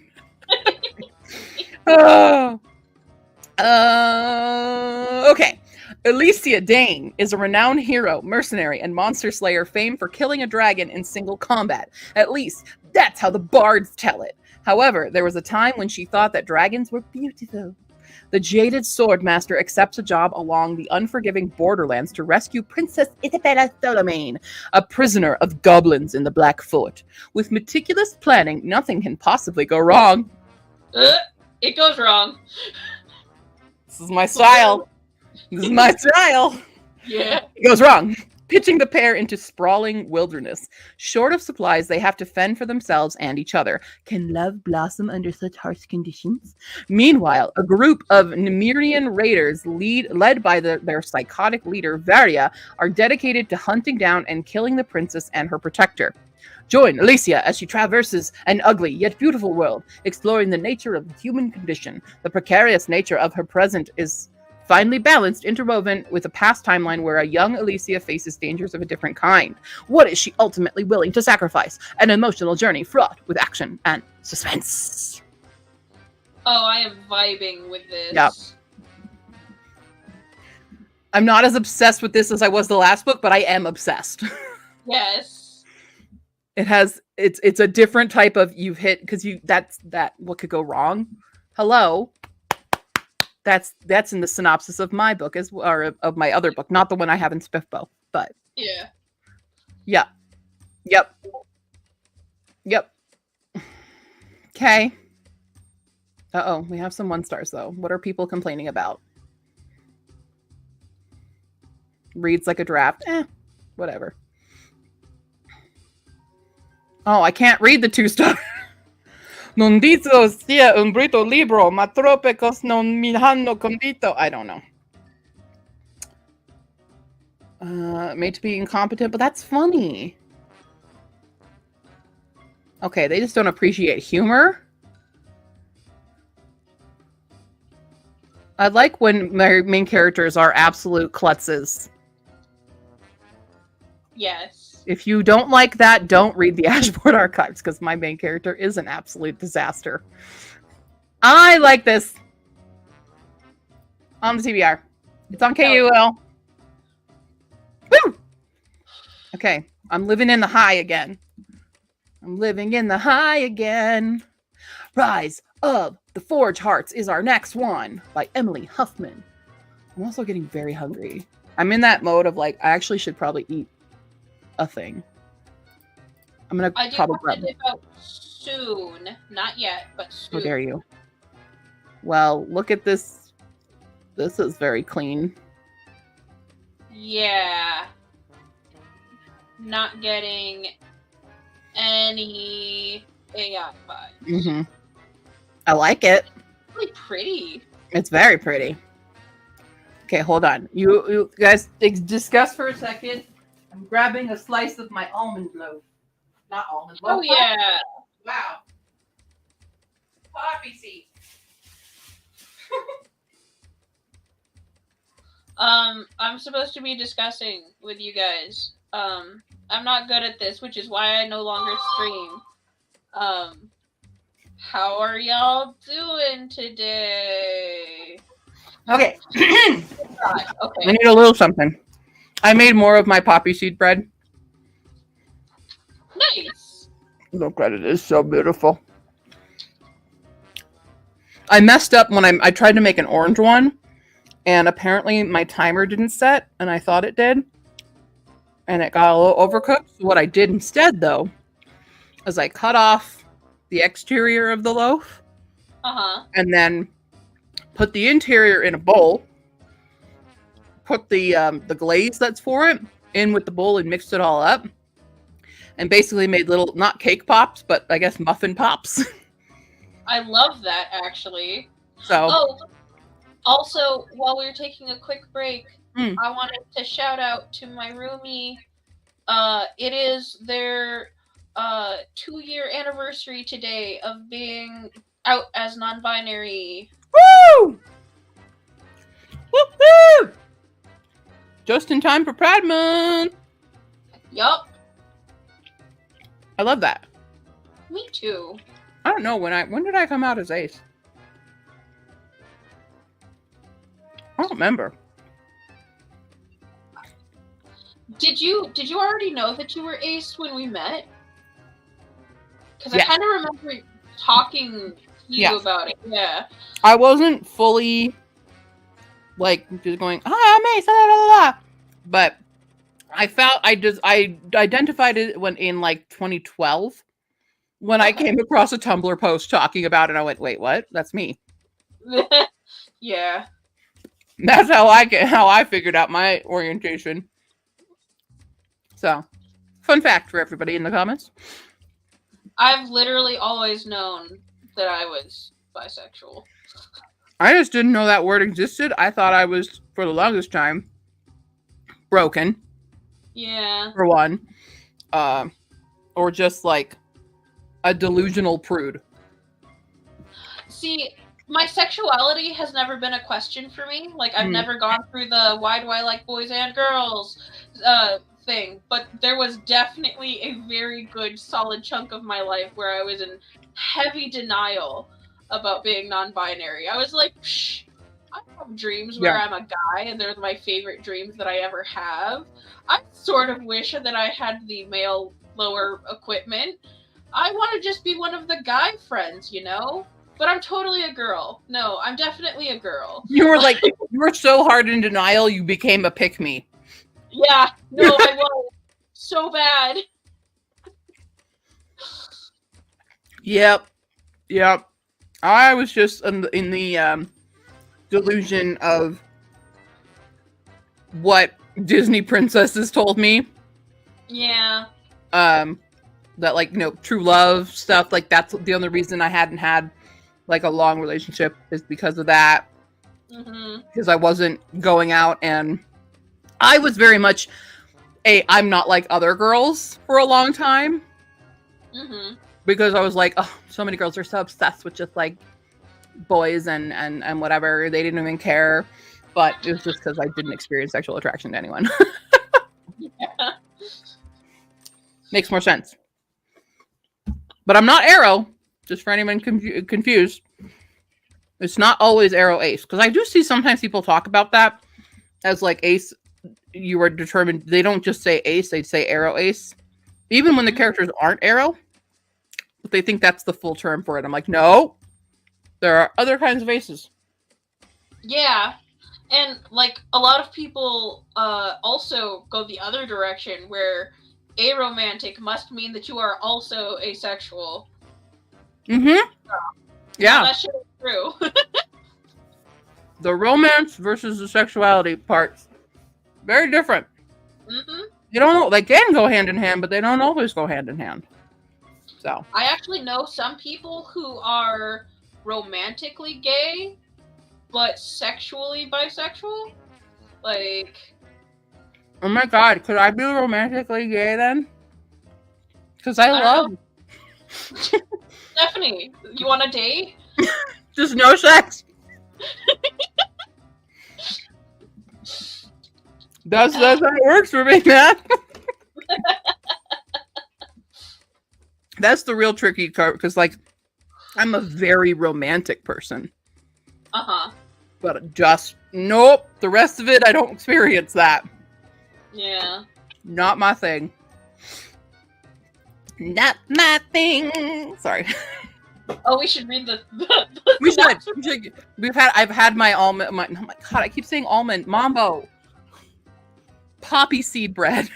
Her almonds are right here. This is all your fault. It is. It's your fault. Go hide in your... You can't see where she just went. He pops out to talk to me, and then, yeah. See? Yeah, exactly. Biromantic, heterosexual. Yes. That's probably me. Well, not hetero. Biromantic, asexual. That might be me. I don't know. Because I'm always in love with all of my friends. Tycho, Jason, I joke about me being in their throuple. But like, no, actually. So yeah. Okay, we need to get back to this. Have a low libido. Which you can still fit in the asexual umbrella. Because it might not necessarily just be low libido, it could be gray sexual, where you don't experience sexual attraction. You experience it very rarely. So there are different parts in the ace umbrella. And then there's demisexual, where it's like you have to have that real strong connection to feel any sort of... Tycho's demi. And Tycho is very very vocal about being demi. So there's a lot of sexualities. I'm glad we had this conversation the day before Pride Month, y'all. But let's talk about this book now. Now that everyone's seen this cover for a really long time, let's talk about this. RO's existence has always been dedicated to one simple directive: protect the king. Like all the constructs, they complete their orders without thought or feeling. But when a magical phenomena sweeps over Hayden, the constructs transform from mindless metal to fully sentient beings. Now RO sees the world through new eyes. Beauty, curiosity, and endless questions that used to be out of reach now overwhelm them. Despite their potential, not everyone views the change favorably. The organics they used to serve fear what the constructs have become and what they may be plotting. When constructs begin disappearing, Hayden's council sees it as proof of the construct's nefarious intentions and threatens to decommission them all. While navigating their newfound thoughts and feelings, RO must solve the mystery of their missing constructs, even if the truth may put the king they've sworn to protect in danger. Because if they fail, the constructs' lives could be over as quickly as they began. That's cool. A non-human MC. Gimme. It's giving me Oh God, what did I? It's given. What is it? Bicentennial Man meets In the Lives of Puppets meets. It's giving me a lot of things. Yes. So that's getting added. I'm here for it. I love like a robot sort of main character. It's getting great. Steampunk robotic fantasy adventure. That's also a different take on it. I like that because I've read a few books that have like automatons and stuff in them, but very rarely are they like in this setting. I think the only one I can think of right now that's like that is this Golden Flame by Emily Victoria, also ace main character. Yeah. But the automatons were different, you know, in that. But I think this is a very unique story anyway, and I think it's very cool. Oh yeah. Well done. Facing Shadows. Ben, we're coming up on yours, just FYI, dude. I saw you in the Discord going, ah! Anna J. Worthy. Oops. That's where we're at. Nope. Copy. Paste. Anna J. Worthy. I just read the next book's title and I'm like, yep. I'm very excited. I'm very excited to read Ben's synopses. All right. Facing Shadows. Now, again, I'm not totally in love with this cover, but I also don't hate it. It's simple. I like a good silhouette. I think it's almost too dark. Like, I think if we lightened up a little bit bigger on the backlighting. Yeah, give it a bit more contrast. A little bit more contrast would help, but I think it's beautiful. I do like it. I love the little filigrees and stuff here. Those look really cool. Nice. I'm pretty sure this was Canva made because that's an effect in Canva. I'm pretty sure because I use it all the time. Not knocking at Canva's a great resource, everybody. Yeah, absolutely. Use that versus AI. It is on KU. Let's see. Dangerous Chasms. See, that's what I thought the Wordle word was today, by the way. I see. I was really mad about that. For those wondering, Wordle, it's not chasm today. Dangerous chasms, deadly monsters, treacherous power plays, and only a handful of young denizens can save their village from utter ruin.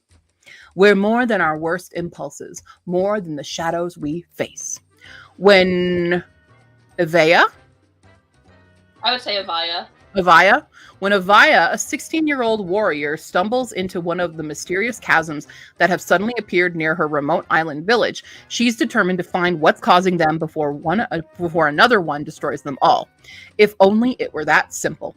Her concerns are ignored by her village's elders, who are distracted by the decades-long feud between warriors and hunters, a conflict that has Avaya questioning which side she should be on, and a desperate power play made by the volatile elder warrior Delcrum could unravel any hope of unity.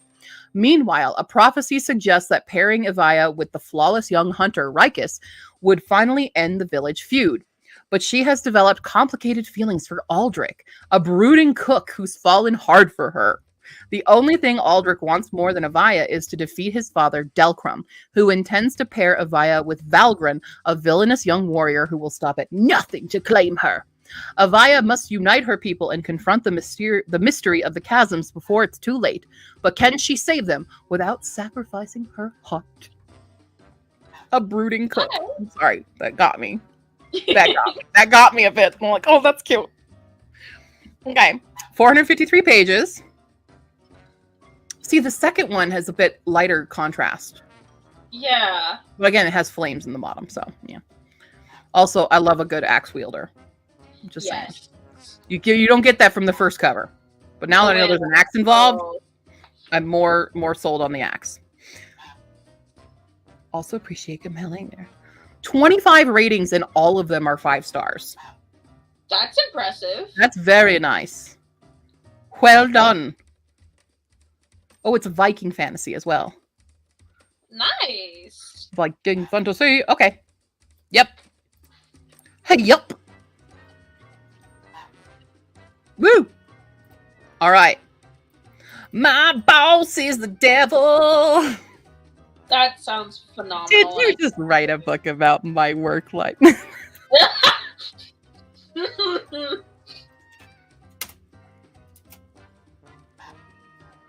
Oh, this looks so fun. Hi, Mambo. Yes, that's the back of my hair, and you're pulling it out a bit. Okay. Look at this fun cover. Oh, that is super This fun. looks fun. I am loving I love this cover. this. This is another one that I'm like, oh no, I'm going to be obsessed with this too. You had to tell your former bosses the book was not in fact about that. What is this? There's a word for this style.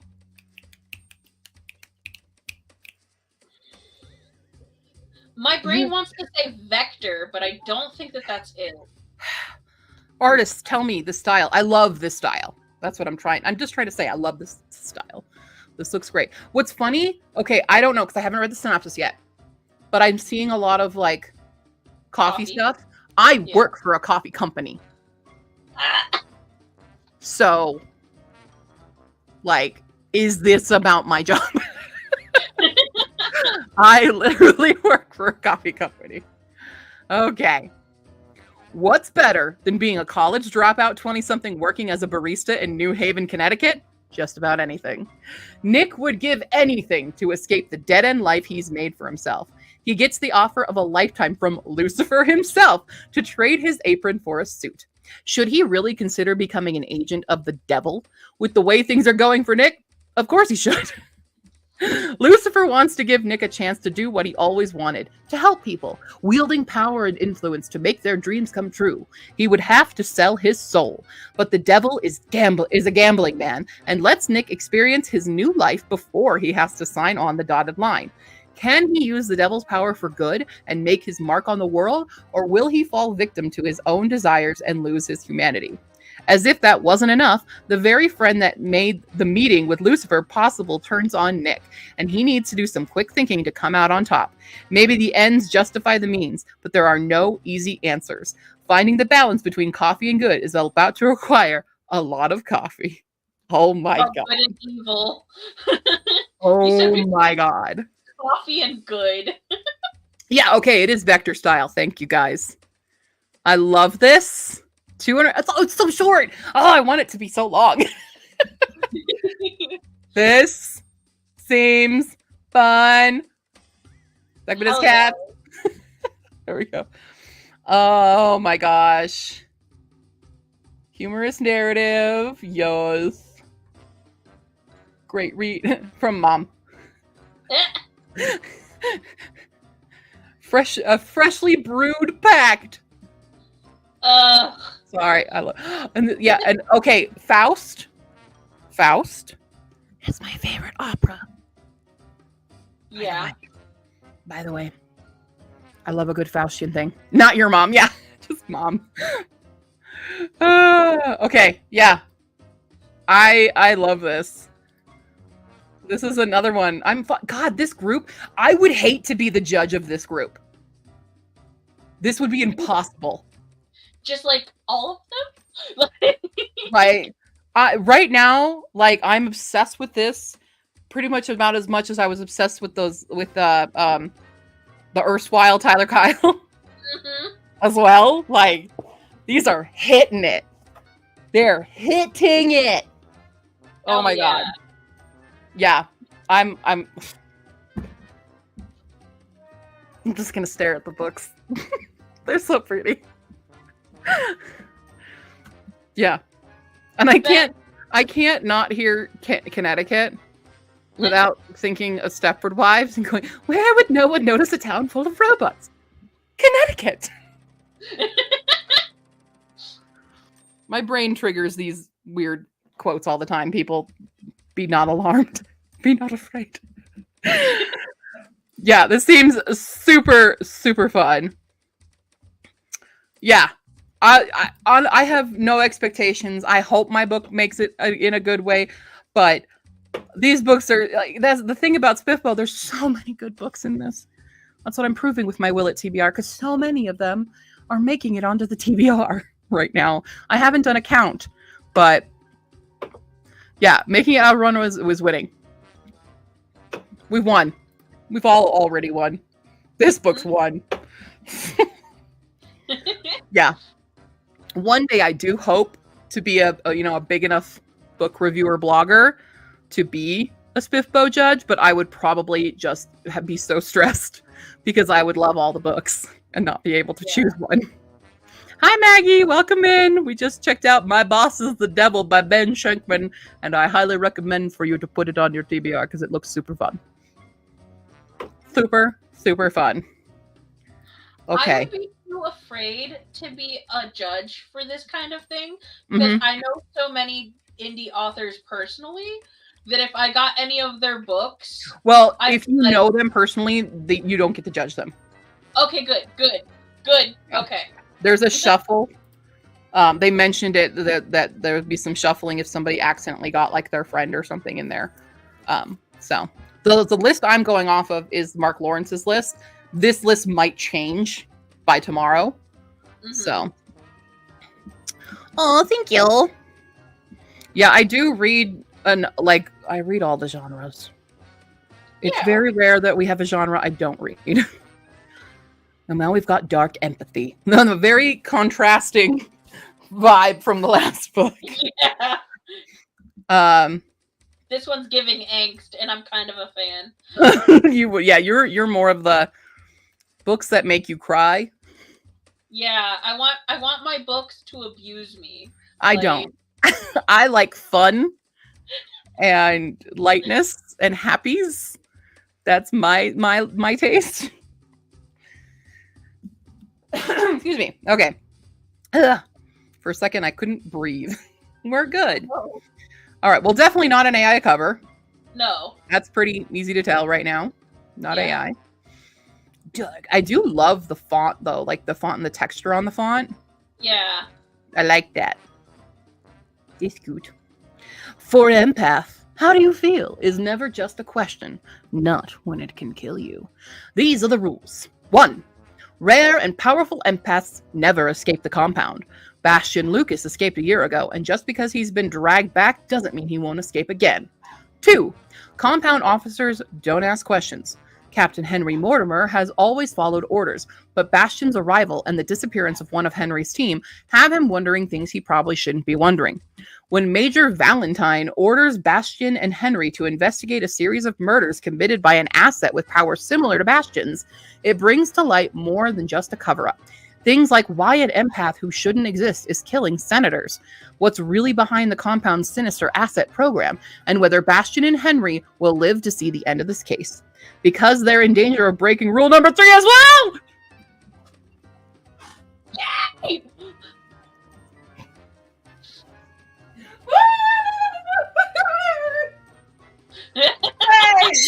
Sorry. I was reading it and hoping, I was like, yeah. As soon as we got Captain Mortem, I'm like, is this gonna be gay? Is this gonna be gay? Is this gonna be gay? Yep. Yes! We love it. It is not KU $2.99. Yeah. Yes.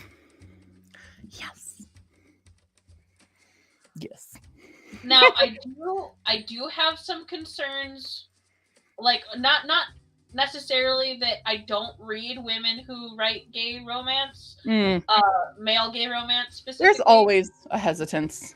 Yeah, it's more of a I will try it. Yeah. There's goods, there's bads. And it's same for the reverse. Men writing sapphic.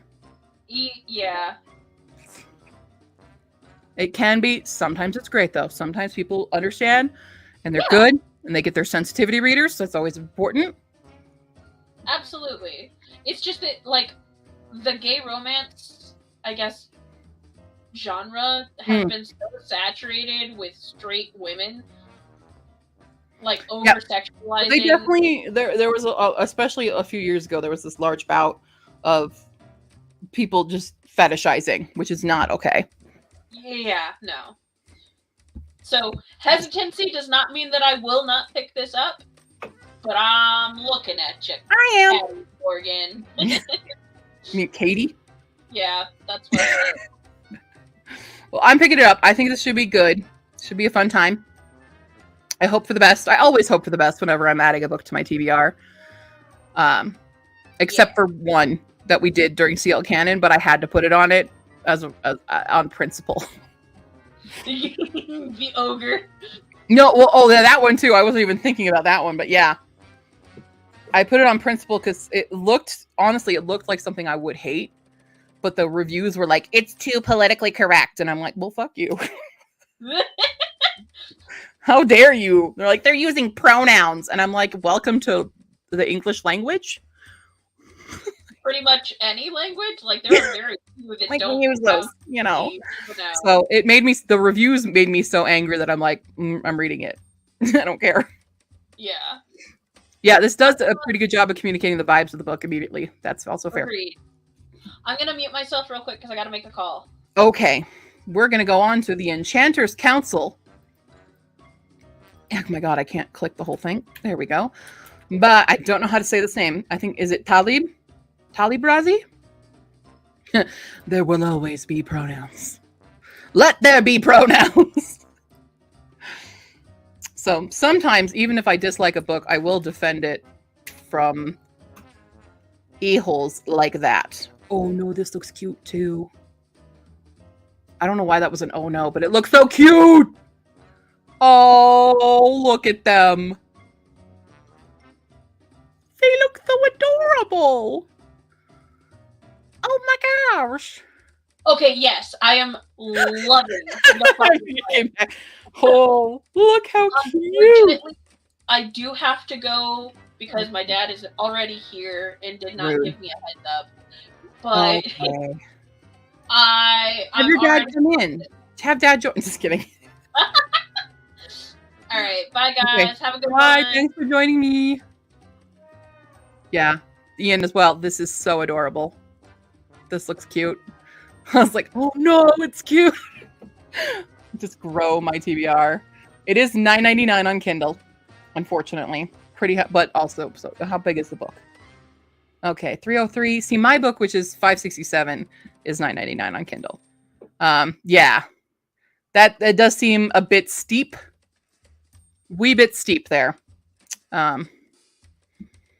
Yeah, I do mine that big, but mine's also on KU as well. So, is this why? I don't know. Let's find out. Let's look at the synopsis. All compasses point to Friedheim, a holy city at the north pole of a spinning coin-shaped planet called Quatrain.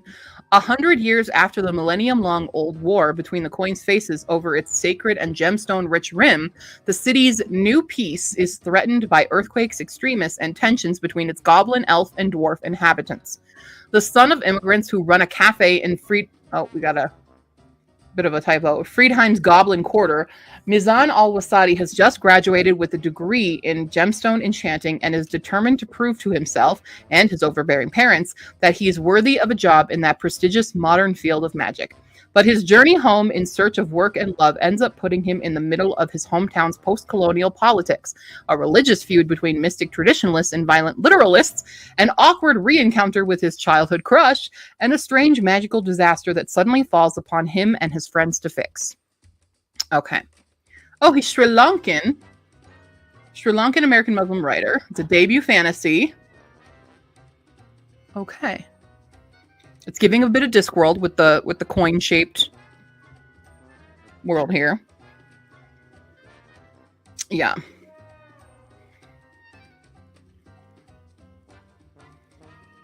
And it's all 5 stars. Okay, it's funny fantasy. Oops, whoops. Didn't mean to click that.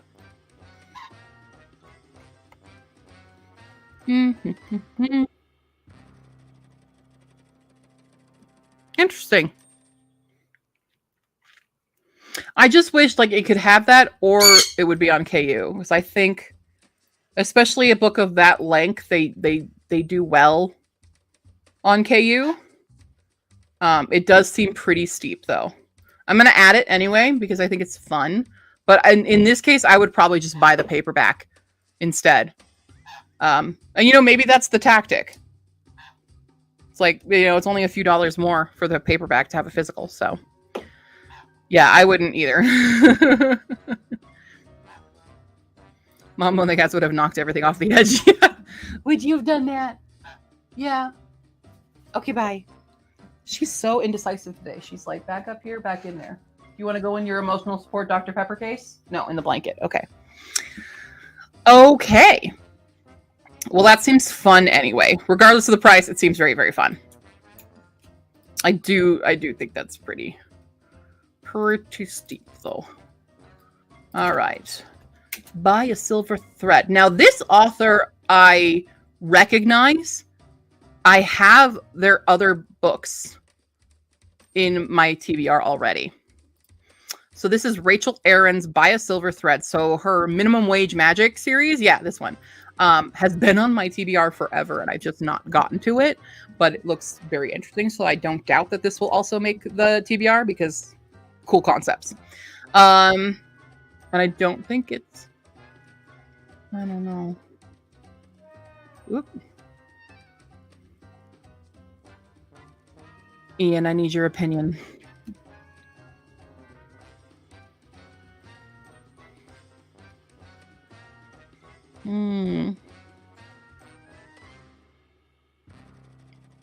Got a interesting piece of thread here. Sorry, I keep leaning my neck because I need to crack it really badly. So I guess this is in the DFZ series. Looks legit? Okay, thank you, Ian. Let's see about this. Let's see the synopsis. When was it published? This was 2023. Oh, that's fair. I need to start doing that, making that my normal thing to do. Oh, it doesn't have. What? Oh, it must be in the back. Yeah, it doesn't have it. No copyright page in that look inside moment. Yeah. Oh my god, neck crack, come on. Oh, there it goes. Don't know if you guys heard that, but it finally cracked. All right. In the world's most magical metropolis, where spirits run noodle shops and cash-strapped dragons stage photo ops for tourists, people still think fairies are nothing but stories. And that's exactly how the fairies like it. It's a lot easier to feast on humanity's dreams when no one believes you exist. But while this arrangement works splendidly for the most fair folk, Lola isn't one of the lucky ones. She is a changeling, a fairy monster made just human enough to dupe unsuspecting parents while fairies steal their real child. The magic that sustains her was never meant to last past the initial theft, leaving Lola without a future. But thanks to Victor Conrath, a very powerful and very illegal blood mage, she was given the means to cheat death for a price. Now the only changeling ever to make it to adulthood, Lola has served the blood mage faithfully, if reluctantly, for 20 years. Her unique ability to slip through wards and change her shape to look like anyone has helped make Victor a legend in the DFZ's illegal magic underground. It's not a great life, but at least the work is stable, until her master vanishes without a trace. With only a handful left of the pills that keep her human, Lola must find Victor before she turns back into the fairy monster she was always meant to be. But with a whole SWAT team of federal paladins hunting her as a blood mage accomplice, an urban legend on a silent black motorcycle who won't leave her alone, and a mysterious fairy king with the power to make the entire city dream, Lola's chance of getting out of this city are as slender as a silver thread. Okay. Well, that seems very fun. $3.93. It is on KU. Very cool. And it is a completed trilogy, it looks like, already. Oh my god, Rachel Aaron's in Colorado. Hey, let's hang out. Very, very cool. Yeah, so I've already got Minimum Wage Magic on my TBR. I think I might have to read Minimum Wage Magic before I get to this for the world setting, for the world building. I don't know. It's his own thing. Maybe it'll set it up. I don't know. Don't know. Cool. All right. The next one just says The Fate of by J.E. Lynn. And I'm wondering, is there a typo on that? J.E. Or is it just The Fate of? No, it is. It's just the fate of. Okay. I love the cover, though. The illustration. That looks very comic style. It reminds me of another comic, but I love... You don't see this kind of style cover. And I think it's very beautiful. It actually almost reminds me of my sister and her comic. Just the style of the art. It's just called The Fate of. The fate of what? Let's find out. Evangeline is a cleric at the Church of Stars, an institution dedicated to healing and taking care of the people of Laverne amid a mysterious plague.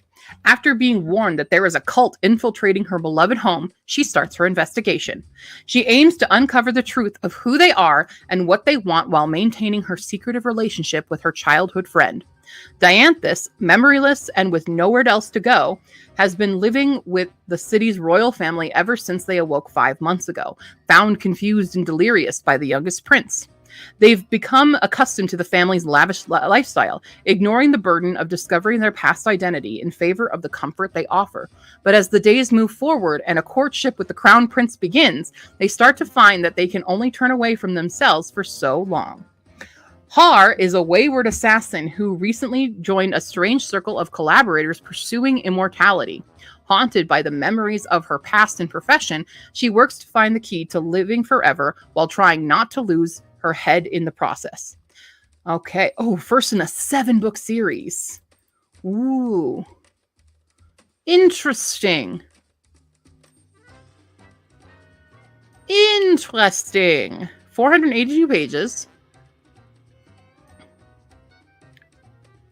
This looks very, very intriguing. I am intrigued. Color me intrigued. Go ahead and slap that on there. $4.99 on Kindle. And 5,000 emails later. Wow. Yeah.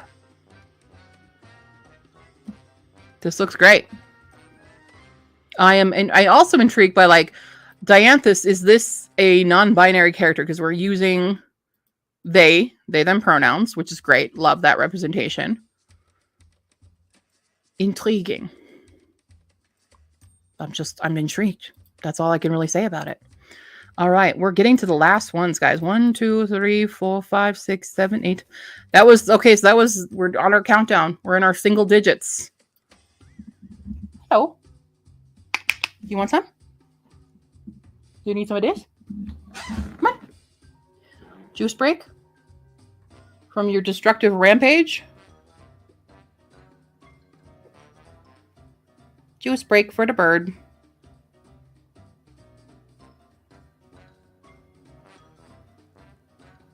You firsty. Firsty bird. You okay? Okay. You what? Nope. Need more. Need more. Un momento. We need more.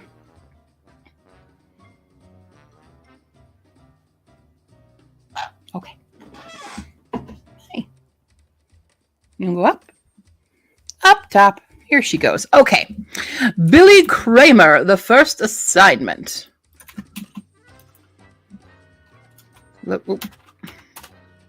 Finding it. Oh, fun cover as well. Interesting cover.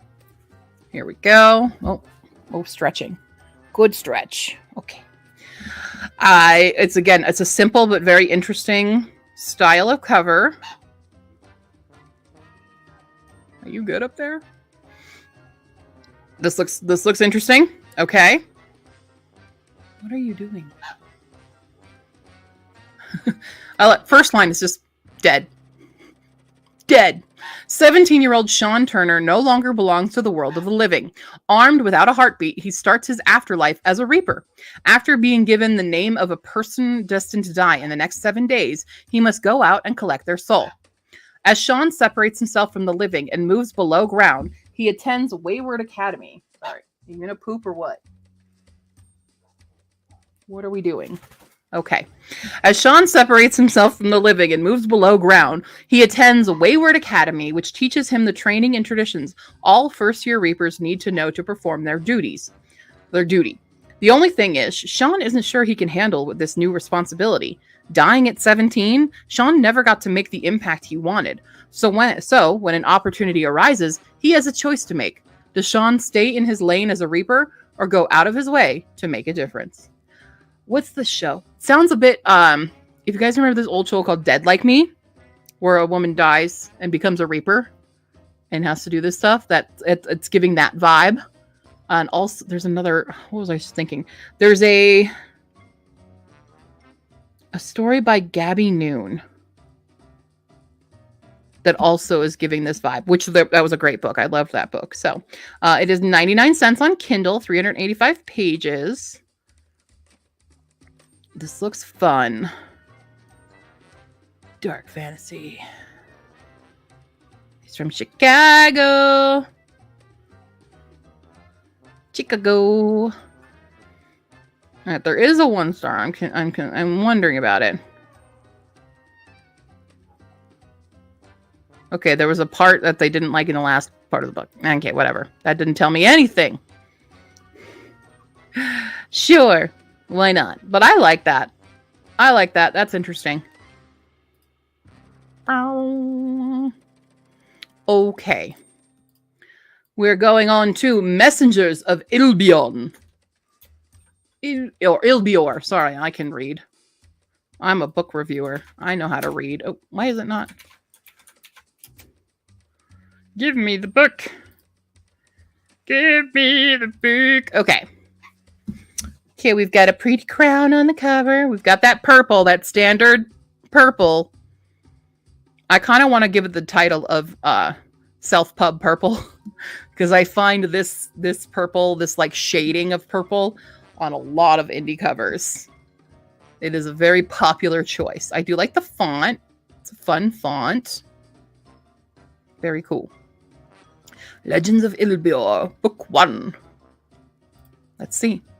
Messengers connect 6 races of the verdant and beautiful land of Ilbior, and newly trained messenger Alanda feels the promise of her adult life as she steps into the world to find her fortune. Faithful dog! Alice at her side! Yes. Nothing better happened to this dog. Alanda traverses the mountainous wilderness only to be punished by storm and sun before becoming the first elf friend in generations.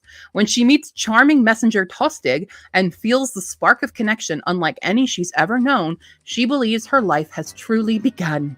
After being greeted by tragedy and a brother changed by primal magic she does not understand, Alanda must travel the icy waste with an unlikely companion to discover the answers to her brother's prophetic gifts and her own heritage. With only a mysterious artifact to guide her way, she knows only one thing. Her entire destiny is about to change. In Tostig's attempt to race to her side, he is waylaid by the mysterious Sashu toward his own changed future as powerful magician and a hand of the gods themselves. As Alanda and Tostig uncover who they were fated to be, they learn the appearance of peace in Ilbior is only given by the lack of outright war. And when they each come to the attention of vengeful elven mage Altair, they stand to find out just how much they have to lose. Nothing better happened to this dog. This dog better be fine. The only thing that should be happening to this dog is given lots of treats and belly rubs. Someone tell me if you've read it and something happens to the dog. But it is on KU. I like the concept. It seems very fun. Page turner. Welcome to Ilbior. Okay. Very nice. I'm going to add that. As long as nothing happens to the dog. Yeah, I don't care if any of the people do. The dog. The dog is what's important. The dog is always important. Touched by magic, Celine Jean-Jean. Celine Jean-Jean. Come to me. Again, what did I just say about Self-Pub Purple?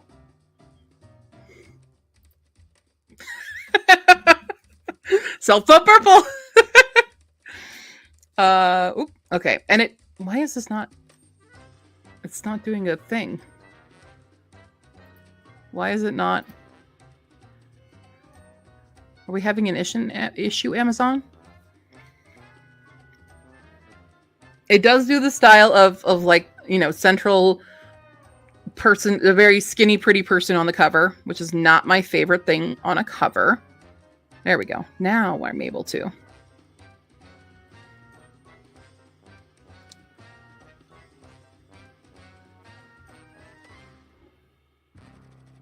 Examining.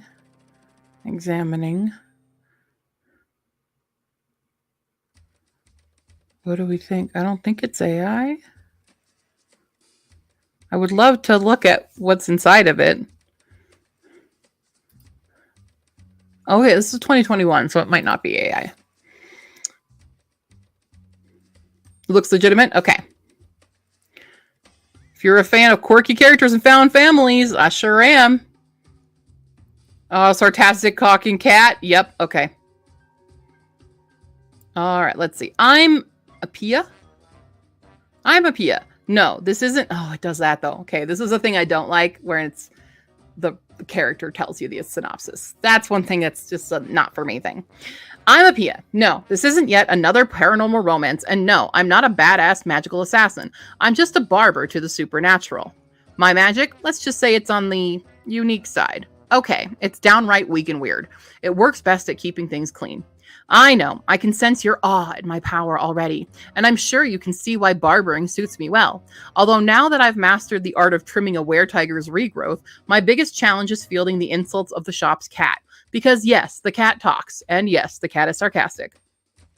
For the longest time, I've been on the outskirts, literally barred from delving into too deep into the city's magical underbelly because of my less than impressive powers. That is, until a desperate plea from a pair of forest fae launches me into an adventure I had never asked up for but secretly yearned for. A chance to prove that even my weird magic can make a difference. The forest fae need me to help protect their youngling, but they won't say what's after them.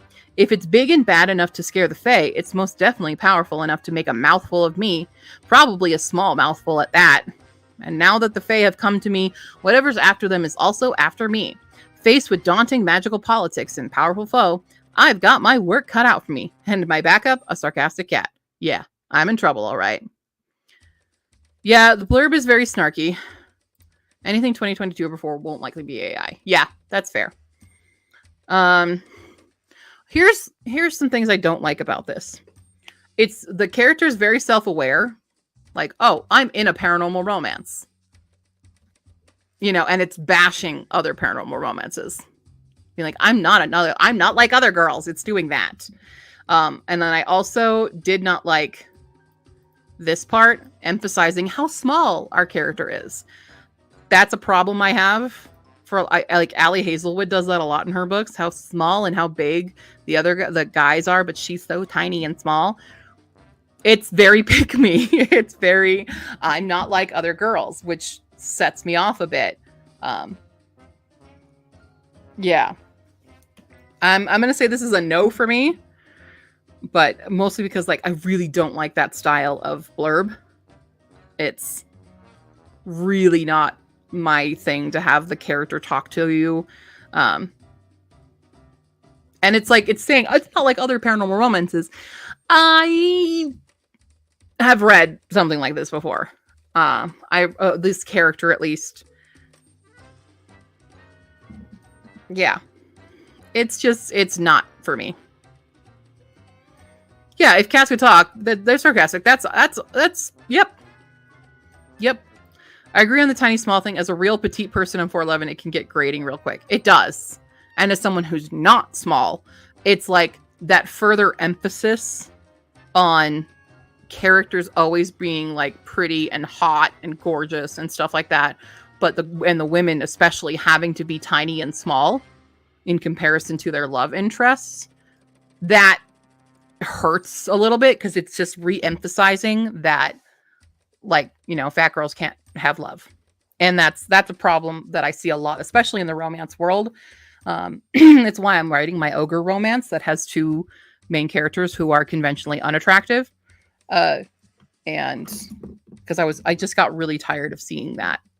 especially if they use if the main character is a woman and she uses the word gorgeous for the man. That grates on me like nothing else. I hate that word. I hate that word so much. But yeah, this is not for me. I understand the appeal for others, but that synopsis did not sell me on it. So, oh, it sounds very Wattpad-y. Which there are some gems on Wattpad. I don't want to trash anyone using Wattpad, but like, yeah, not for me. Not for me. All right. Darkness of the Northern Sky by A.E. Engel. Let's find you.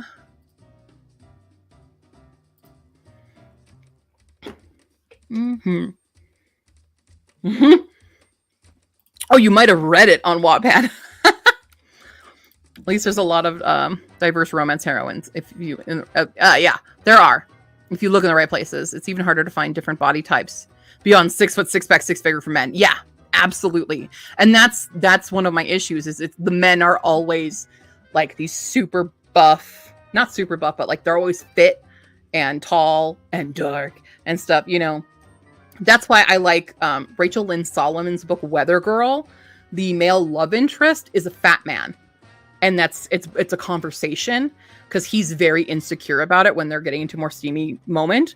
And he's like, I'm sorry if my belly gets in the way or something. And she's like, what are you talking about? You're so hot. Like, I love you. And he's so insecure about it. And I'm like, that's a really good depiction of a male love interest that you don't see often. That's why it's one of my all-time favorite romance reads. Yeah. Reasons Ilya and Danya are adopting a bear in the gay sense in Mercy too. Recommend Alter Destiny's Percy Jackson fanfic. I think it's better than the original. Nice. But yeah, I just want to see more of it. I have even I have an asexual romance I'm also writing. And the main male love interest as well in that is the characters make a note being like, remember the movie The Holiday? Remember Jack Black in that? That's kind of what he looks like to me. Because Jack Black in The Holiday is my ideal man. Yeah. All right. Darkness of the Northern Sky. This is interesting. That's a cool silhouette there. I feel like I've seen this man before. What are you doing? What were you just doing? What were you chewing on? Mambino. What do you have? What do you have? Give me that. Oh, it's an almond. Okay. Whew. Oops, I dropped it. I'm sorry, baby. I thought you got a piece of the wall. Here you go. Are you so offended? Oh, you keep dropping them. There you go. My bird likes to chew on the wall and rip off the paint. I thought that's what she had in her mouth. Okay. Well. This is a 2023. I like the font. I'm really trying to figure out. I don't think it is. Yeah. They often have characters that act out size shaming. Yeah, absolutely. I know there are like traditionally published ones. What I want to see is more realism, like reflection of things. Like I know Olivia Dade writes them. And what's that other one called? She goes on a TV show. Anyway, but it's the fat woman who gets the super hot man. And I would just like it to reflect a little bit. Because yes, this does happen. But I would also like it to be where they're both just, regular people. They're not, one of them is not like uber attractive. They're just like attractive to each other, Looks like it came from a video game cover. That's what I like. I look at the fingers. So yeah, it's got the right amount of fingers, which is great. But like, you never know. You never know. Well, it's late. Wait, let's look inside. Do you tell me?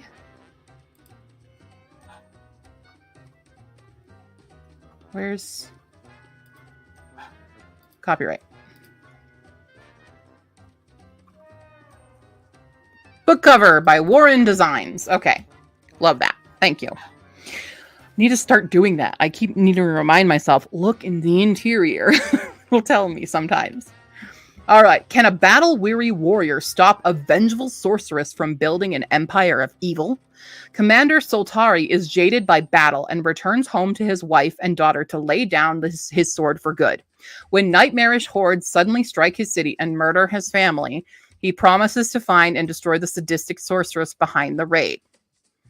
Blinded by his desire for revenge, he leads an army deep into a frozen wasteland to strike first and stop her next attack. But a supernatural event wipes out his force, leaving him and a handful of soldiers stranded in the barren lands. Driven to madness, Soltari swears to return to his homeland and fulfill the promise he made. Yet now the sorceress holds his land captive, preparing for her next deadly attack. Can Soltari rise from the void of his inner abyss to return and save his homeland before the sorceress unleashes another wave of destruction? The reason I got very upset here is that it fridges his family then. His wife is fridged because his whole family dies. I really, really hate fridging. It's one of the reasons I do not like Red Rising. Everyone freaking loves Red Rising by Pierce Brown. I could not get over that. And it like double fridges in that book where it fridges his wife. And then later they're like, oh, also she was pregnant. Like that had no purpose other than to serve the narrative, the motivations of the main character that way, and treat them less than, less than as a person in their own right. So immediately fridging is kind of like an immediate no for me. I really, really, really hate that. I hate that so much. Oh, look, you already put Swiftfoot participant. I understand it's a grimdark as well. Like, I can get where people would like this. Again, if you like Red Rising, maybe you'll like this. If the fridging thing doesn't bother you, but it bothers me personally. So, yeah. That's going to be a no from me, unfortunately, for that. All right. Moving on. The Lost Redeemer by David Musk. Let's see here. Okay. Very simple cover. I like a nice simple cover. That's cool. Yannicka book 1. Okay. I like a good cover like that. Nice and clean and simple. Let's see. Let's say epic fantasy adventure. Applied for it. Again, went to bed at 2 a.m. A librarian's apprentice uncovers forbidden magic in a secret martial academy. Eons have once ruled the world. Now their empire lies in ruin, and the survivors hide on the fringes of society. Nalia is a librarian's apprentice who's obsessed with Eon lore, scavenging for hints of their legendary power. But others are searching too, including the Templars who seek to hunt down the Eon survivors. When the Templars attack her family, Nalia is forced to infiltrate a secret academy and rise beyond everything she's ever known. That's the whole thing. Okay, interesting. At first I was like, The Mummy? It's a progression fantasy that takes place in a world with advancing technology, including firearms, trains, and airships. Okay, cool. Ethermancy. Interesting. God, my neck just does not want to participate today at all.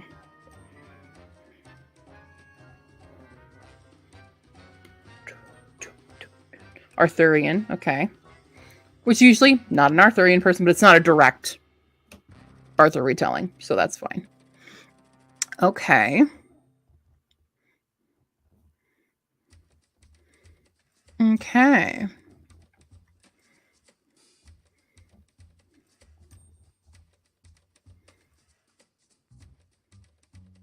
Mm-hmm.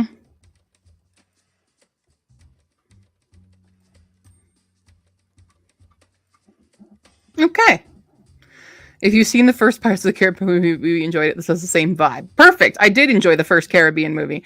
I didn't really care for the rest of them, but I did like that first one.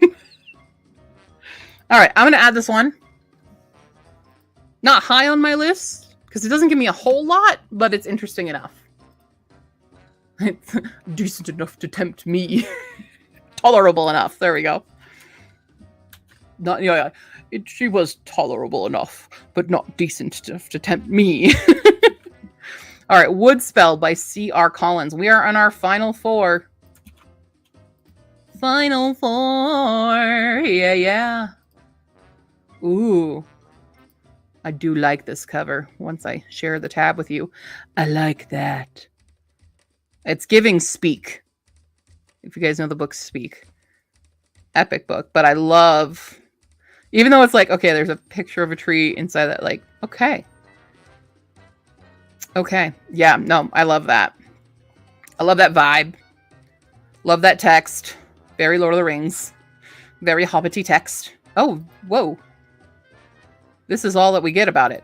Humanity's time has run out. She'll never be a victim again, but Rowena's new power could destroy her country. And that's it. That's all it tells me.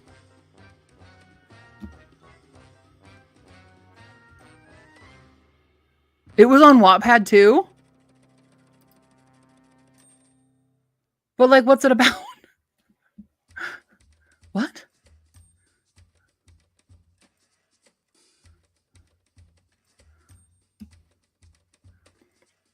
What is it about?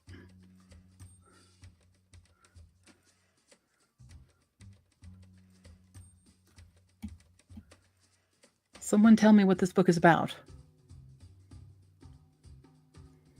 In this story, where trees are friends and there's more to nature than meets the eye, Rowena goes in search of a better life. The power she gains along the way helps her achieve that and also brings her true friends and allies.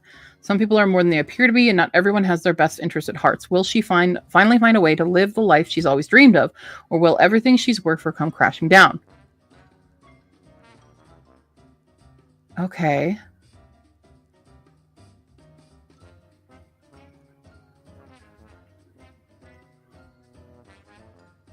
Well, I mean, that's fair. My book doesn't have a lot of ratings because sometimes it's really hard to get people to rate your books.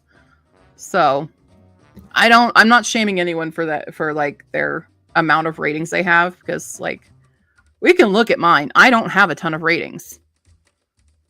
I'm really bad at marketing. And even though like I had a really successful Kickstarter and stuff, getting people to review and rate your book is really difficult.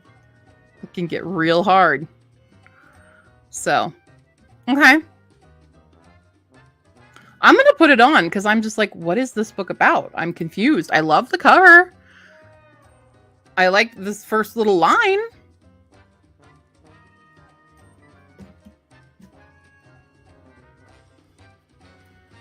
Well, yeah. Why would they pick it up? That's where you need they need a more of a synopsis. We need more of a synopsis to get people to do it. So I would advise them to write a bigger synopsis to tell me what the book is. What is this book about? But that can in fact hurt you. Okay, well, moving on. That was quick. Visions of Snapdragon by Jana Sun.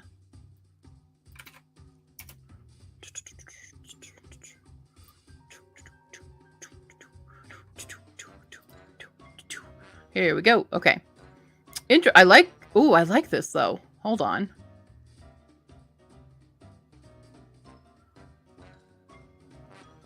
It's giving very almost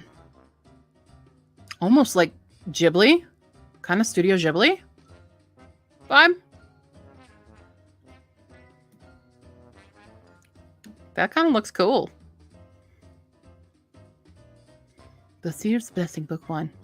IronCon is this weekend, so some folks in Birmingham Ellen will get flyers. Yay!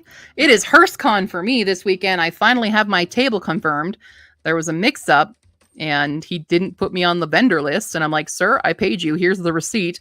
And he went, whoops. And now I'm there.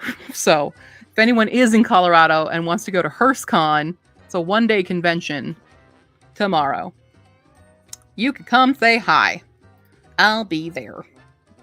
All right, let's see what Visions of Snapdragon is about. Jack has always known she was a gifted psychic. I love a good... And that name... I mean, I'm pretty sure it's short for Jacqueline, but like spelled like that? Yeah. Oh, sorry, I was going to yawn, so I had to stop myself. Right. Jack has always known she was a gifted psychic, her magic guiding her through life's mysteries enough to own a shop specializing in psychic readings. But when she discovers her magic stems from one of the ancient goddesses known as the Seer, her visions start to include her own life possibly ending. Diego's punishment for shattering the links between Earth and the magical realm of Obius finally catches up to him, making his fractured heart run out of the magic to keep him alive even faster. Drawn to Jack's magnetic aura, Diego believes that only she can help him recover the fragments of his shattered heart and maybe restore the severed connection between the realms. As Jack and Diego join forces, a forbidden love ignites, but it's a tale Diego knows the ending to. Her visions are getting stronger, though, and Jack can't shake the feeling that's a greater threat that comes along with Diego's desire to heal his heart. As the stakes rise, Jack's learning what it means to be a priestess as her growing feelings for Diego intensify, testing the very bounds of her magic. Okay. That's kind of lovely.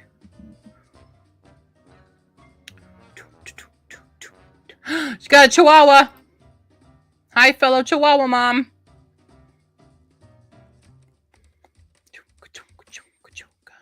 Multi-POV, yes.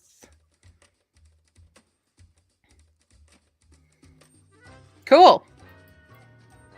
And it is on KU. We're going to add that. And it is in Aurora. It's at the Stampede, I believe. It's, yeah. Is it on Elif? No, Havana. It's on Havana in Aurora.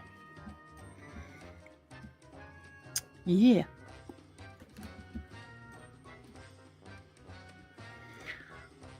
Did look through all the entries, and there are a handful that have lacking verbs. I know it's annoying to write them, but they're necessary. They absolutely are necessary. They're extremely nessa. All right, this one I already know is going to go on my TBR because I was in an author, one of the SPFBOX panel interviews with NP Thompson, and she described her book, and it looked really interesting. But I will show you guys as well here. Wait, was that the cover we were looking at? Maybe I was imagining something. River of Crows. So I believe this is a middle grade novel. Looks very fun. Love this. It's just cute. Mambo, you want to read this one?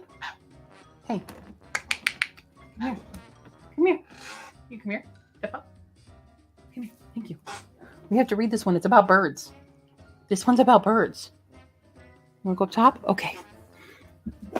We have to read about birds. All right. A cryptic prophecy, a dangerous quest, an explosive family secret, and a crow with a white feather. You have a white feather! Who is more than he appears, but you're a girl. Well, no, you're probably trans, actually, because you started doing boy stuff recently. Mortal Peril is 12-year-old Ty Baxter's new normal when he teams up with the weird girl from school to help an injured bird and suddenly finds himself trapped in a strange magical world. Now the target of a brutal tyrant with unfathomable power, Ty grapples with a life-altering revelation about his past and... sorry. I lost my spot because somebody is demanding a cracker. About his past and the implications of an ancient prophecy. As he struggles to control his own emerging magical talent, Ty embroils himself in a desperate gamble to help his new friends save their missing family before the Emperor uses his dark sorcery to transform them into birds, enslaving them forever as soldiers in his enchanted avian army. And if he survives all that, he's probably still going to get grounded if he ever finds a way to get back home. That's cute. Cute. Love a good book with birds. We have Mirror Wolves and Stone of Serpents. Very cute. This seems fun. So yeah, we were on the SPFBOX thing together. Panel interviews. And I love that we've gotten a more variety of target audiences in SPFBO this year as well. All right. We have reached our final entry for the day. If you don't know, I'm doing these every Friday until I finish them all. So Shannon Hawley's The Door to Trelesque is what we're going to wrap up today's. And then I'll be on again later for productivity sprints for those who are used to me doing those instead of these. Da, da, da, da, da. There it goes. The Door to Trelesque. Also a little bit of that self-published purple. Self-pub purple and blue. We've got that. I don't think this is AI either. This has been a good day for finding book covers that aren't AI. Okay, so there's one of so for those who don't know, I used to live in Japan. I speak Japanese, and one of my favorite J-pop groups is called Arashi. And Arashi has this song that's super fun, and one of the characters is not characters. God, I'm talking about books too much. One of the members, his name is Sakurai Sho, and he's the rapper.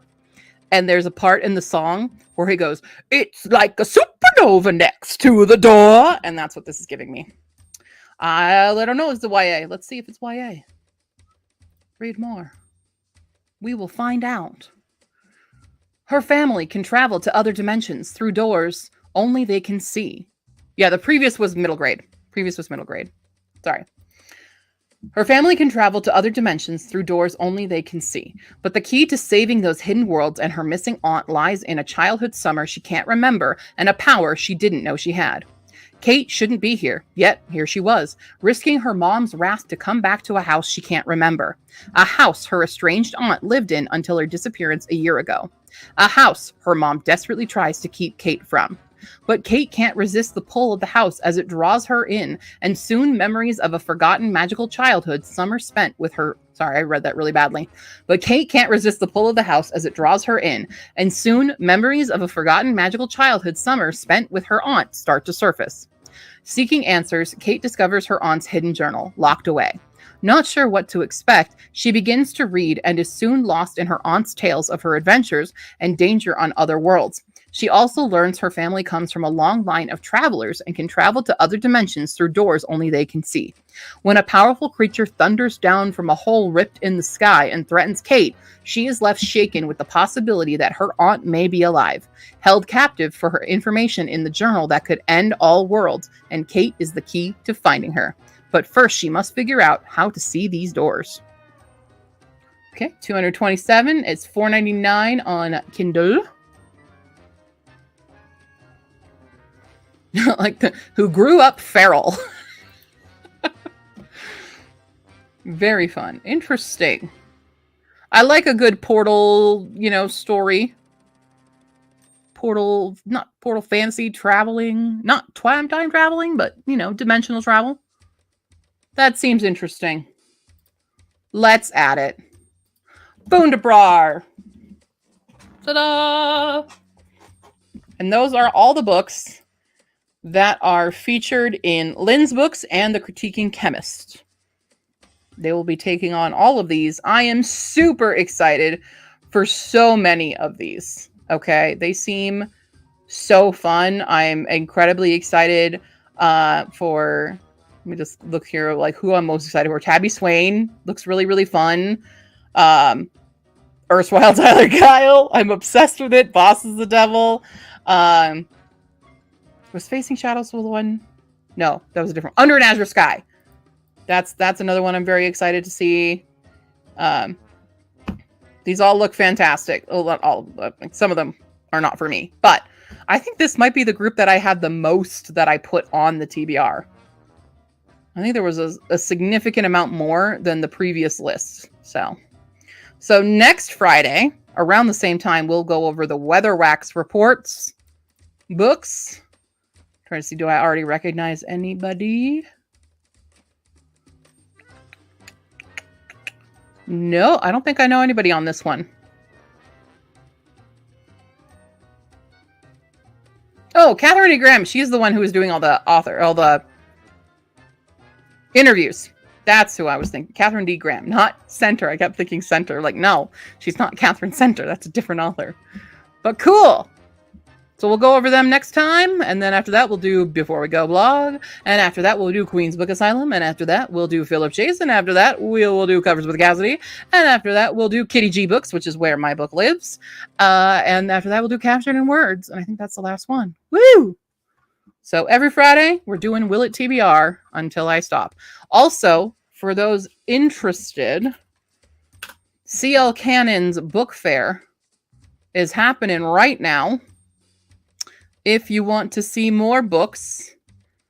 But, yeah. We've got a lot. And also Hispacak is on here as well. There's a bunch I recognize in here from the last time that I did a Will It TBR. This is where Will It TBR began. So, FYI. Wait, where did my book go? I paid for my spot. I know I saw it in the mobile version. Are they? Am I blind to my own book?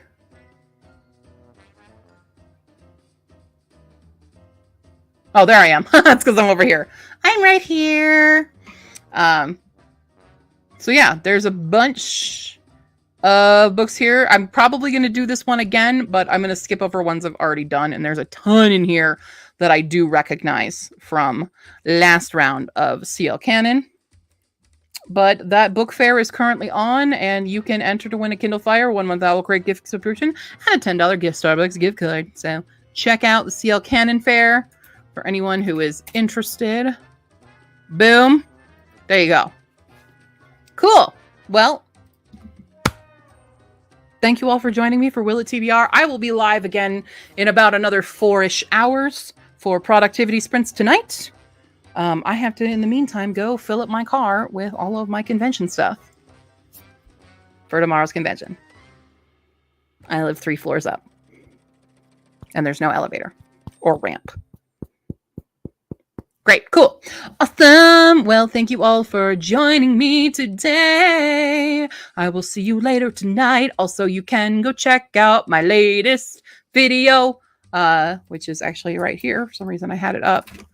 Check out the latest TBR game. It is a wild, fun time and just completely crazy. So, cool. All right. Have a lovely time. See you next time. Bye.